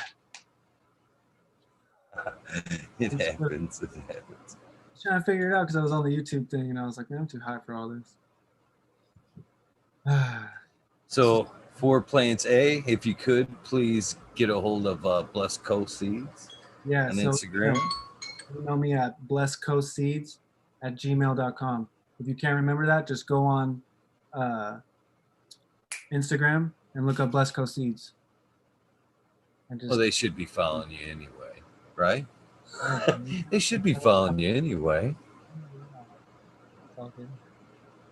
It's all good, man. It's all good. Hopefully I didn't. They're usually pretty good about that, man. I've noticed that this community, people are introduced into the community, man, when they see somebody that they can relate to, man, they usually go almost instantly and start, popping on that Instagram because, we like the community aspect of it around here. We like that. Hopefully, after you're introducing yourself, to myself and basically to the community, that you'll pop in a little bit more and get to know some of the people that hang out here. I mean, that's fair enough.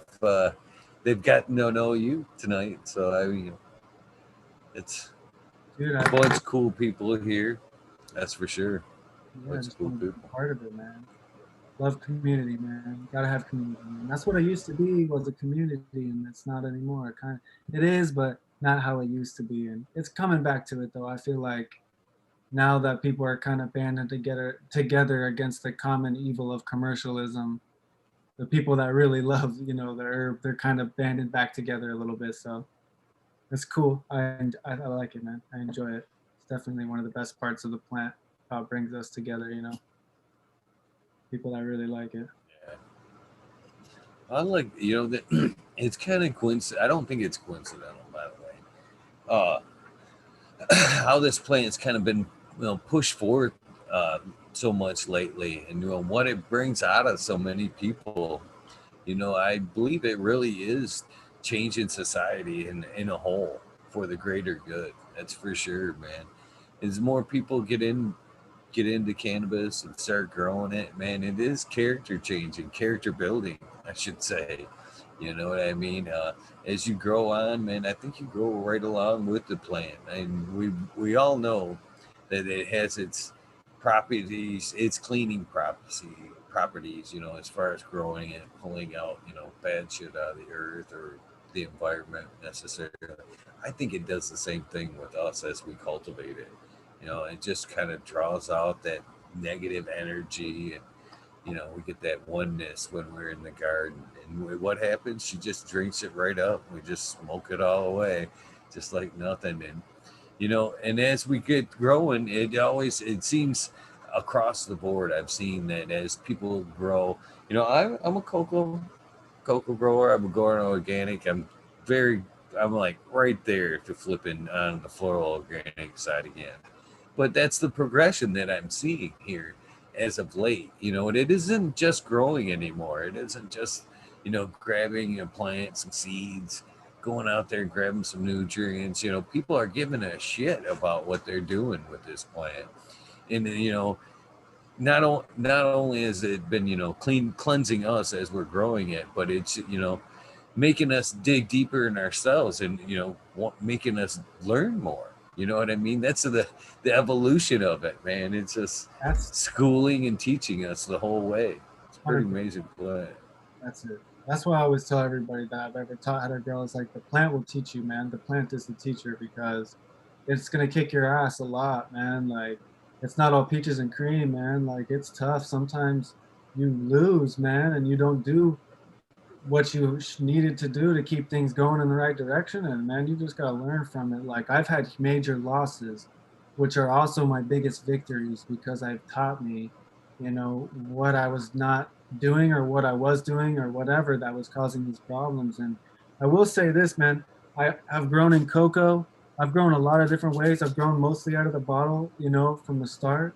And like switching over to soil definitely is a leap of faith, man. But what a lot of people don't really consider with the soil system is that it's no longer about nutrients at this point as much as it is about nutrient cycling, right? And so if you don't have the predators in your system, which a lot of people aren't getting, because they're just inoculating with bacteria or fungi, you're not going to have the cycling of nutrients that you need to provide the nutrient uptake for your plant at a consistent ratio. Like a lot of people don't think about it this way, but a really easy to understand analogy is the soil found in a forest, right? If you test it for nutrients, it's not going to be that dense in nutrients. But if you test the leaves of the trees growing in that soil, they're going to be in excess of nutrient. And that's because the nutrient cycling in that soil, because of the biology, is so rapid that it's uptaking that small amount of nutrient at a very fast rate, right? And so that's what we're trying to mimic in our soil is this cycling of nutrients. And so if you don't have the predators, the protozoa, the fungal feeders, the bacterial feeders that eat these bacteria and fungi that you're inoculating with, you're not going to make the nutrients soluble for your plant, right? So it's about having that balance of biology. And I think a lot of people don't understand that aspect when they're thinking about true living organics. They think, well, if I'm using an organic product, I'm doing and I'm in soil, that it's necessarily true living organics. But really the definition, the technical definition of soil is that the biology that you have is from outside.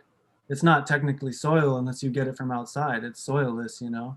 And really what you want to do is you want to have a compost pile outside that can collect these organisms that really complete the nutrient cycling system of your soil and try to keep everything as, you know, aerated and healthy as possible. That's how you build the micro aggregation and the macro aggregation that builds soil structure, which provides the aeration to give you the right biology. And as long as you don't over inoculate things, you don't add too much sugar, so you have bacterial bloom, because similar to the ocean, you add a shit ton of nutrients, the algae is going to bloom and there's going to be no oxygen. So if you add a bunch of sugar to your soil, your bacteria is going to bloom and there's going to be no oxygen. So I always tell people the key to growing in soil is not killing it.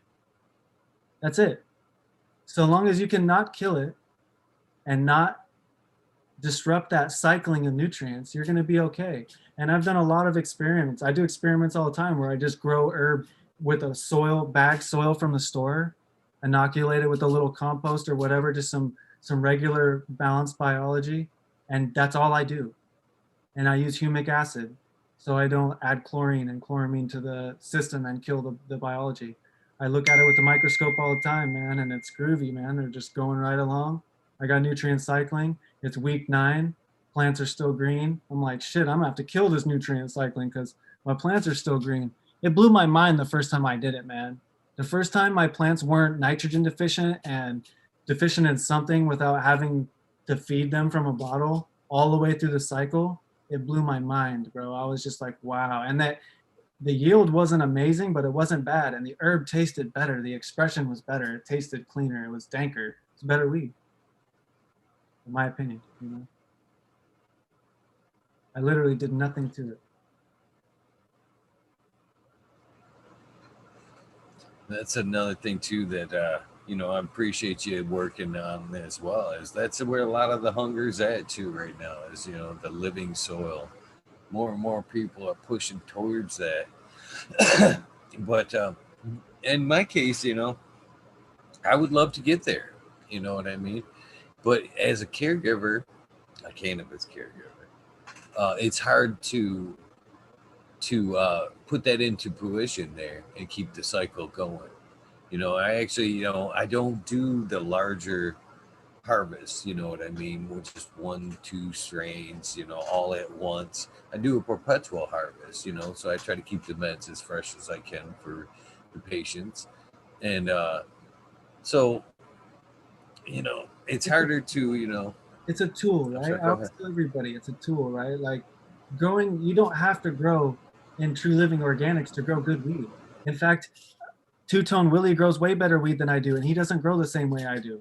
I know Subcool grew better weed than I do, and he has a different soil recipe than I do. He uses blood meal and bone meal, a bunch of shit I don't like or use, and his weed was better than mine. You know, like that's not even like the thing. It's a tool, right? It's like just like I was saying earlier. Like even I learned this in the rec game. You can't just hate on people for using Veg Bloom and running Rockwool because it's the tool that's necessary for their type of success that they're trying to have. It's the herb that they want to grow, and they're being successful at it. Who am I to say that that's any better or worse than what I do just because I grow a different way? Now, my way might be more applicable if we're growing outside. I don't think you're going to run rock wool with Floraflex and fucking Veg Bloom outside.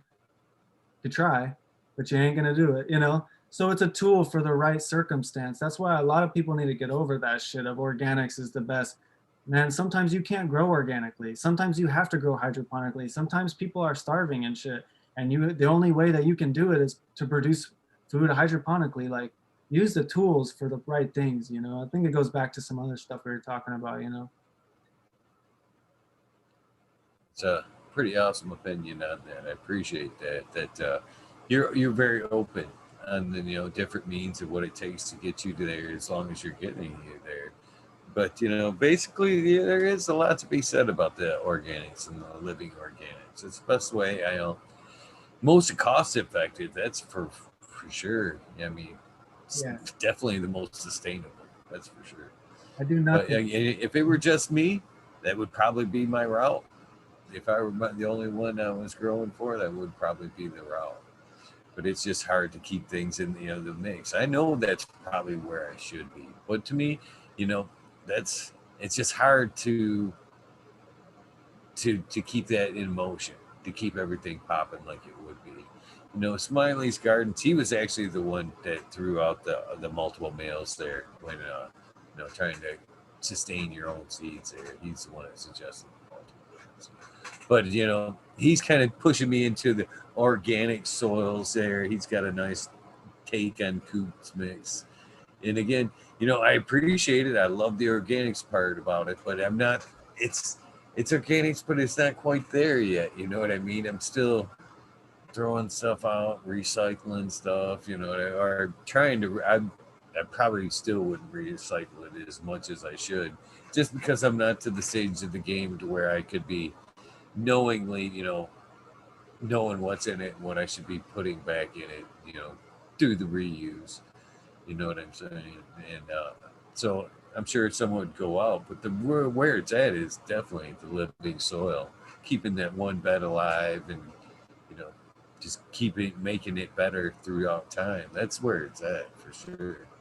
But I can't figure out how to do it like this. The theory of it is perfect, and it's like, yeah, sustainability, and let's use the biology, and like, yeah, it's perfect, but the practical application of it is not necessarily so for certain people like myself who are in a wheelchair. I can't have a 400-pound bed of soil. I can't move it.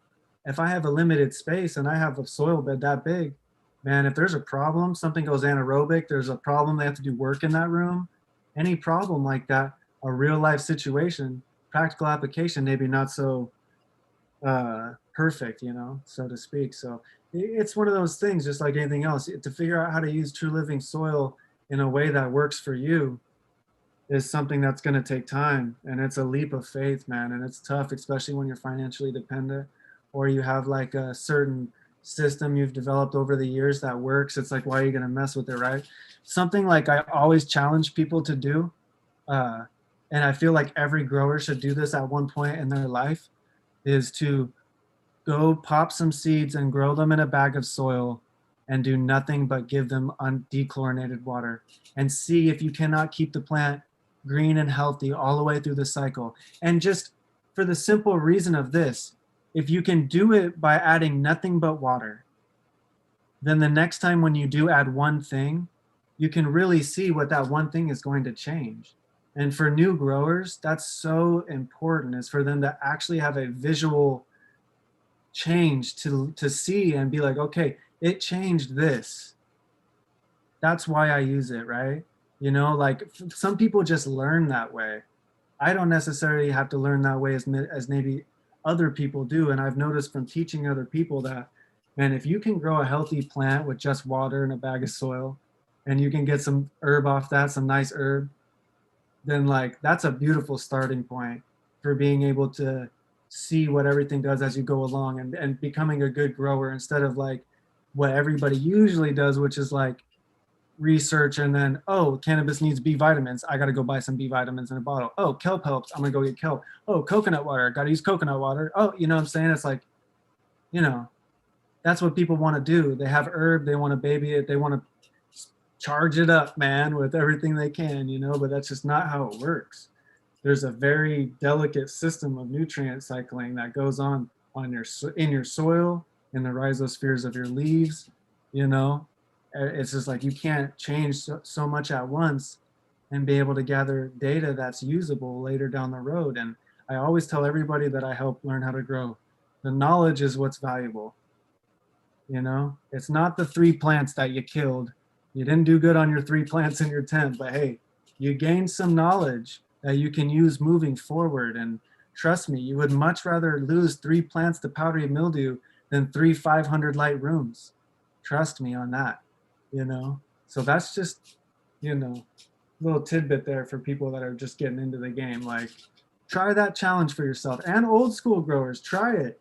I know a lot of old school growers are like, that ain't gonna work. It's gonna be dead. Like, no, bro, trust. Try it. See what you see for yourself. See what happens. Like, oh, it started to get nitrogen deficient. Well, what did I do to it? Oh, I wasn't dechlorinating the water, or oh, maybe I missed some waterings and it had some dry out cycles and the biology died a little bit. Challenge yourself to just keep the biology alive and see what it looks like. I promise you, it will. It's a beneficial experiment for anybody with one plant.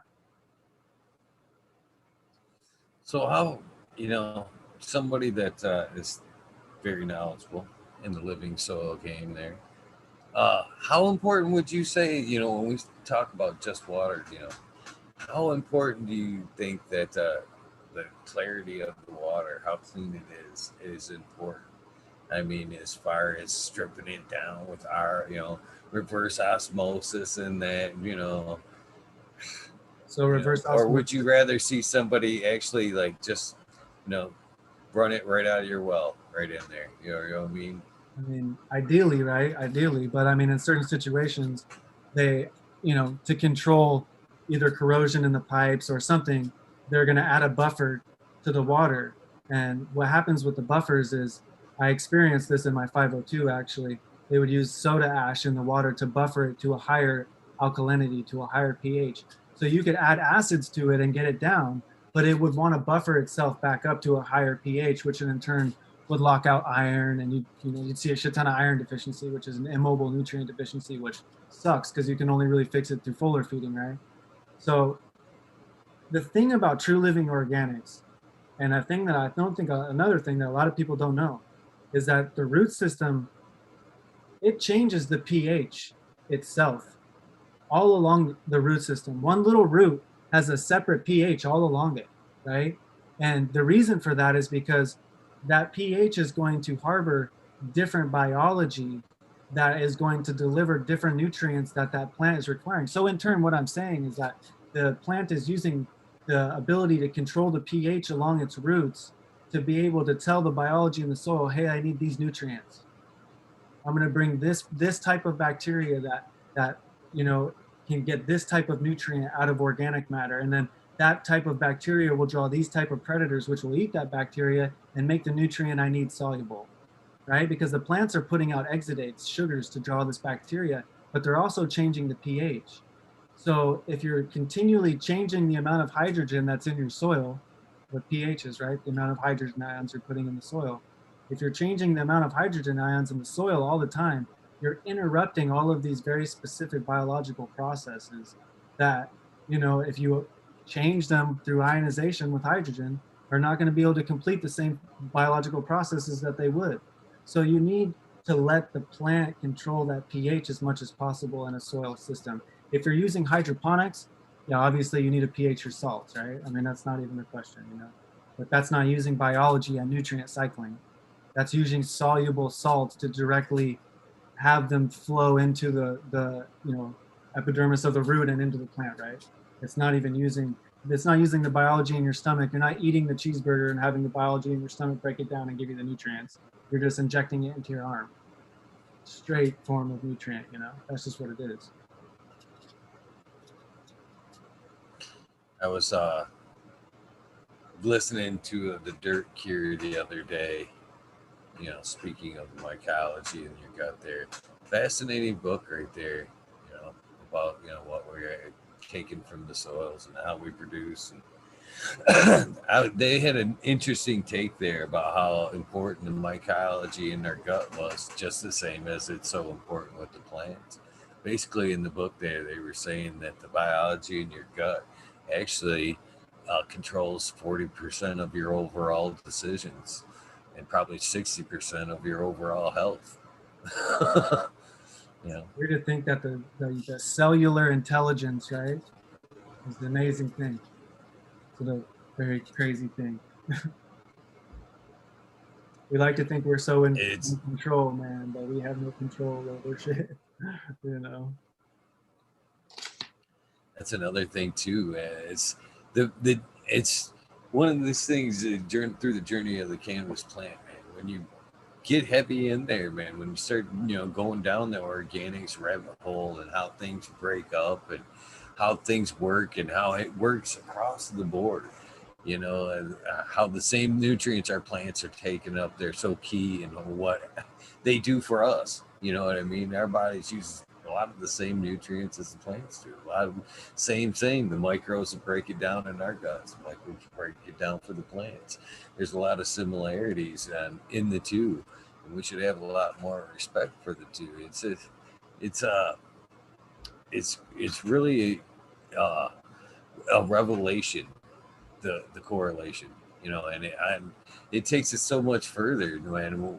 The knowledge that we want to learn, you know what I mean? We just keep going deeper and deeper, and as we go deeper and deeper, we kind of realize our place in it is like, sometimes we just need to realize our place and maybe step back a little bit and just let it happen. Just let it happen. Yeah, people forget, man, that plants are the primary producers, man. They harvest all the carbon, they harvest all the nutrients. Without the plants, there's no cheeseburgers. You know what I'm saying? Like, there's no us, man.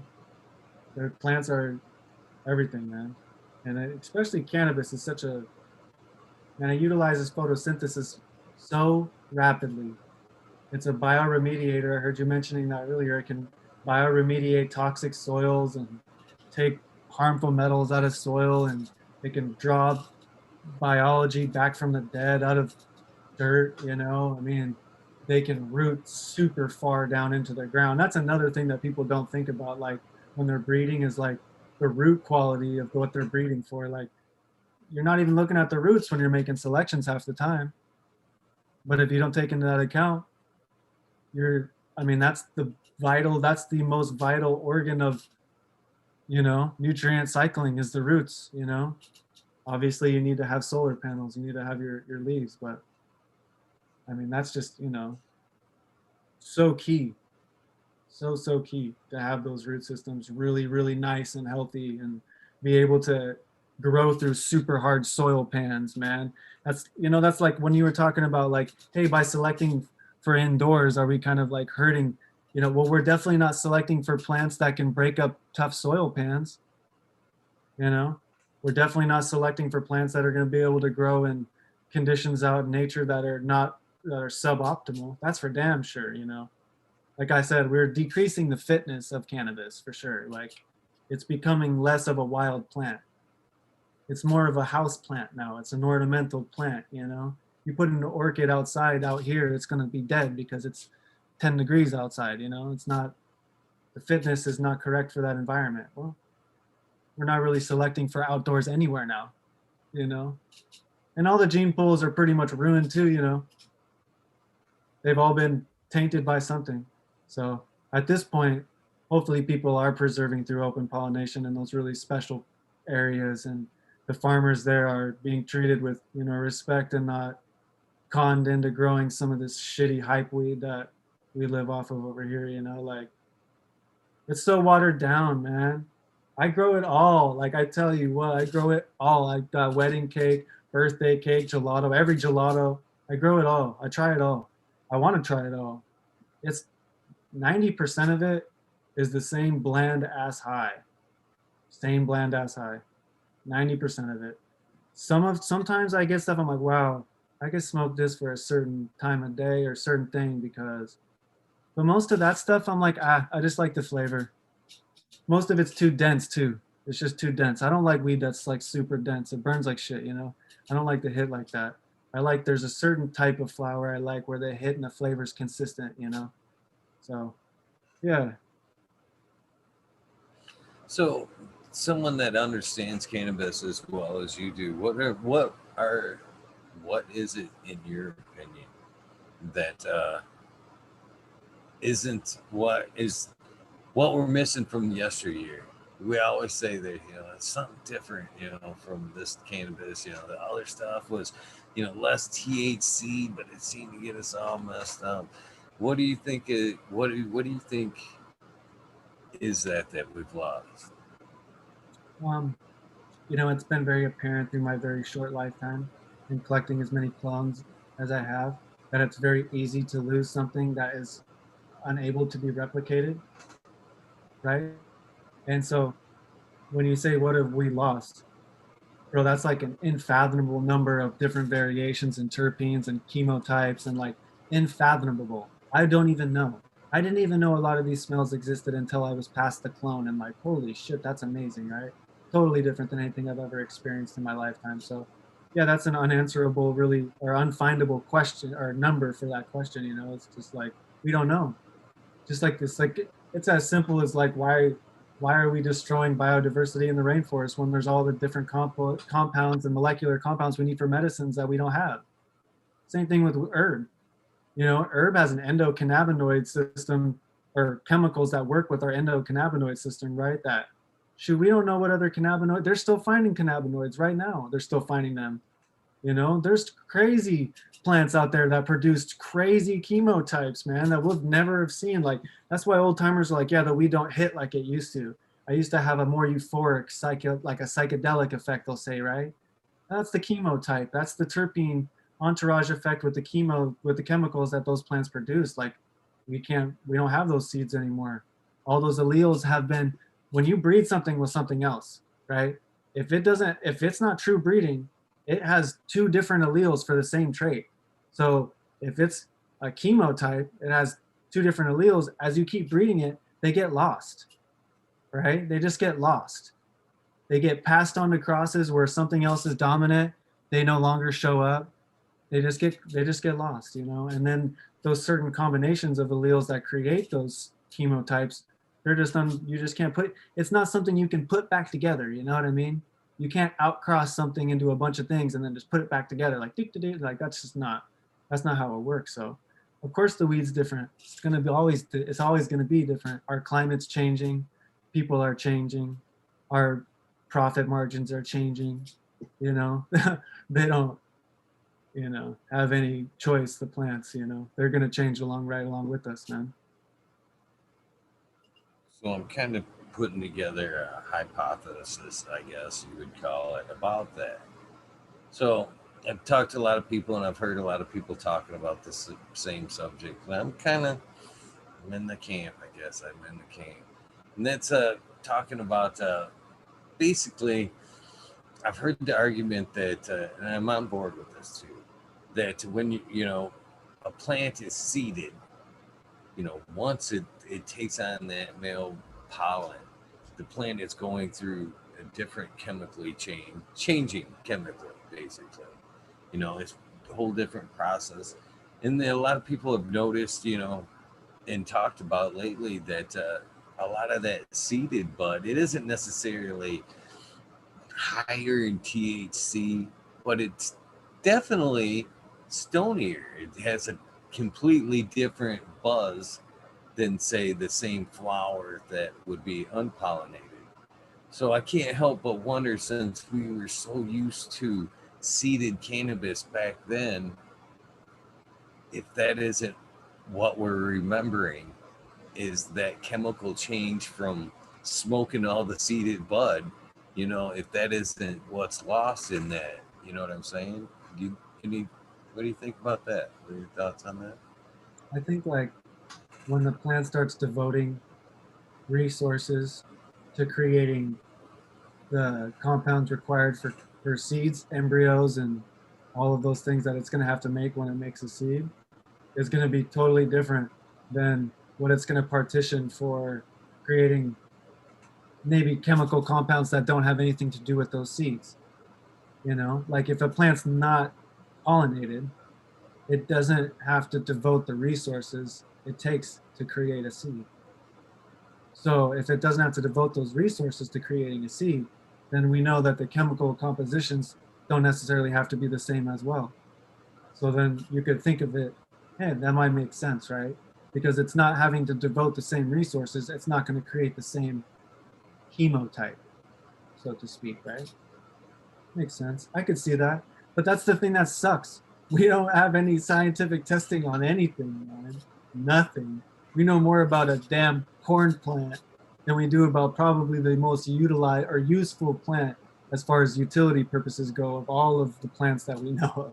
You know, stupid, so stupid. We're coming there. We're catching up. We're catching up. All right. Cannabis Day's coming. Cannabis Day is coming. I I'm appreciate just grateful that I'm. this was fun. I'm sorry. Yeah, man. Getting worn out. That was fun though. I appreciate you. Well, no problem, man. I appreciate you coming on. Very much, man. You came on. You've introduced yourself as a very great person. You know, I'm very stoked that I had the opportunity to have this conversation with you, man. Awesome dude, super knowledgeable, and I'm moreover hoping that you'll be a part of the community. Moreover, you know, more. You know, it'd be nice to see you in the chats answering some questions or popping on. And that's the other thing I want to tell you before you go too. You know, I don't know how much of the show you've seen, but you know, there's different variations of the show. There's of course the one-on-one, the spotlight, which you're doing now, and then there's shows where if I don't have a guest or the if it does go shorter, say like after we end this, then I'll probably take me a quick break and then I'll open it up again as the rabbit hole and finish out the rest of the night. And that's where the rabbit hole is basically anybody that's a past guest is welcome to join in anytime they feel fit. So the Zoom number that I passed you tonight is the number. Okay. So anytime that you see a rabbit hole or you know lemon goes on, you want to come on and talk with us and share some knowledge, or at any time if you just want to you know pop on, say hello, smoke a bowl with us, and fucking tell us we're all fucking crazy or whatever, then please do so. Please do so. We'd love to have you, and you make an amazing part of this community. So I hope you take us up. I hope you tuck that number aside. And again, I've seen chat all night long, you know, saying how much they've enjoyed this and, you know, how knowledgeable, what a great episode this was. And I agree, man. Great dude, great information. I've had a lot of fun tonight. And I thank you, my friend. Top notch person. I really believe that. And thank you. The other thing I want to get from you before you go is the sound bite. The silly part of the show, I guess, is the sound bite. I've been a little bit neglected on it. I got to get back to it. But when I do use these, I use them for the episode, basically the commercial for your episode, like on Instagram and stuff. So basically what I'm looking for is like a radio sound bite. You know, this is Blesco Seeds and I'm on fucking Talking Shit with Eagle, episode 256, something like that. Make it your own, please. But hold on, let me get the record going first. I try to save myself some work and just cut out this portion. Here you go. Anytime you're ready, my friend. This is Blessed Coast Seeds. I'm fucking talking shit with Eagle. Check it out. Talking about breeding, oil, last one. Thank you, my friend. And again, it has been a complete honor to have you on tonight. Thank you so much for taking time with us and dumping some knowledge on us. Hopefully we see you again soon. Have a blessed night, my friend. Thanks again. Well, wait before you go. Any shout outs, any thank yous? Anybody want to say hello, thank you to before you go on the way out? The whole cannabis community, man. I love all you guys. Appreciate your support. Thank you for all that, man. Have a blessed night. Thank you, man. Well, that does it for this episode. I hope you guys have enjoyed this. I know I have. Thanks again, Blesco Seeds, for making this an amazing night. Oh man, I am very blessed. His name may be Blessed Coast, but I believe I am just as blessed to be able to sit here and have these great conversations with amazing people just like him, night after night. So, what an awesome dude! What an awesome dude! What an amazing night, by the way. Thank you guys for tuning in. I'm gonna take a brief break and come on and get the rabbit hole fired up. To be honest with you, I don't know how much I'll take part tonight, maybe counting on some of you guys, past guests, to hop in and hold some stuff down. Man, I've sloughed off a little bit, man. I'm working a little bit, but I got some work to catch up to do while the rabbit hole goes on. If that's something that you guys are interested in, coming on, hanging out, just having a free for all, please do so. If not, then it is what it is. I'll smoke a couple joints and talk with you guys and see where it goes. Thank you so much again for tuning in on this amazing Thursday night. I can't thank you enough. If you don't follow into the rabbit hole, it is what it is. I'd love to see you there, but I understand. You can only have so much of one person's time. So thanks again for tuning in. You guys know the deal. Please do something nice for somebody. Random acts of kindness do save lives. It saved mine more than once. And I hope in my journey that I can spin it around and help somebody else out. Thanks again. I'll see you guys in a few.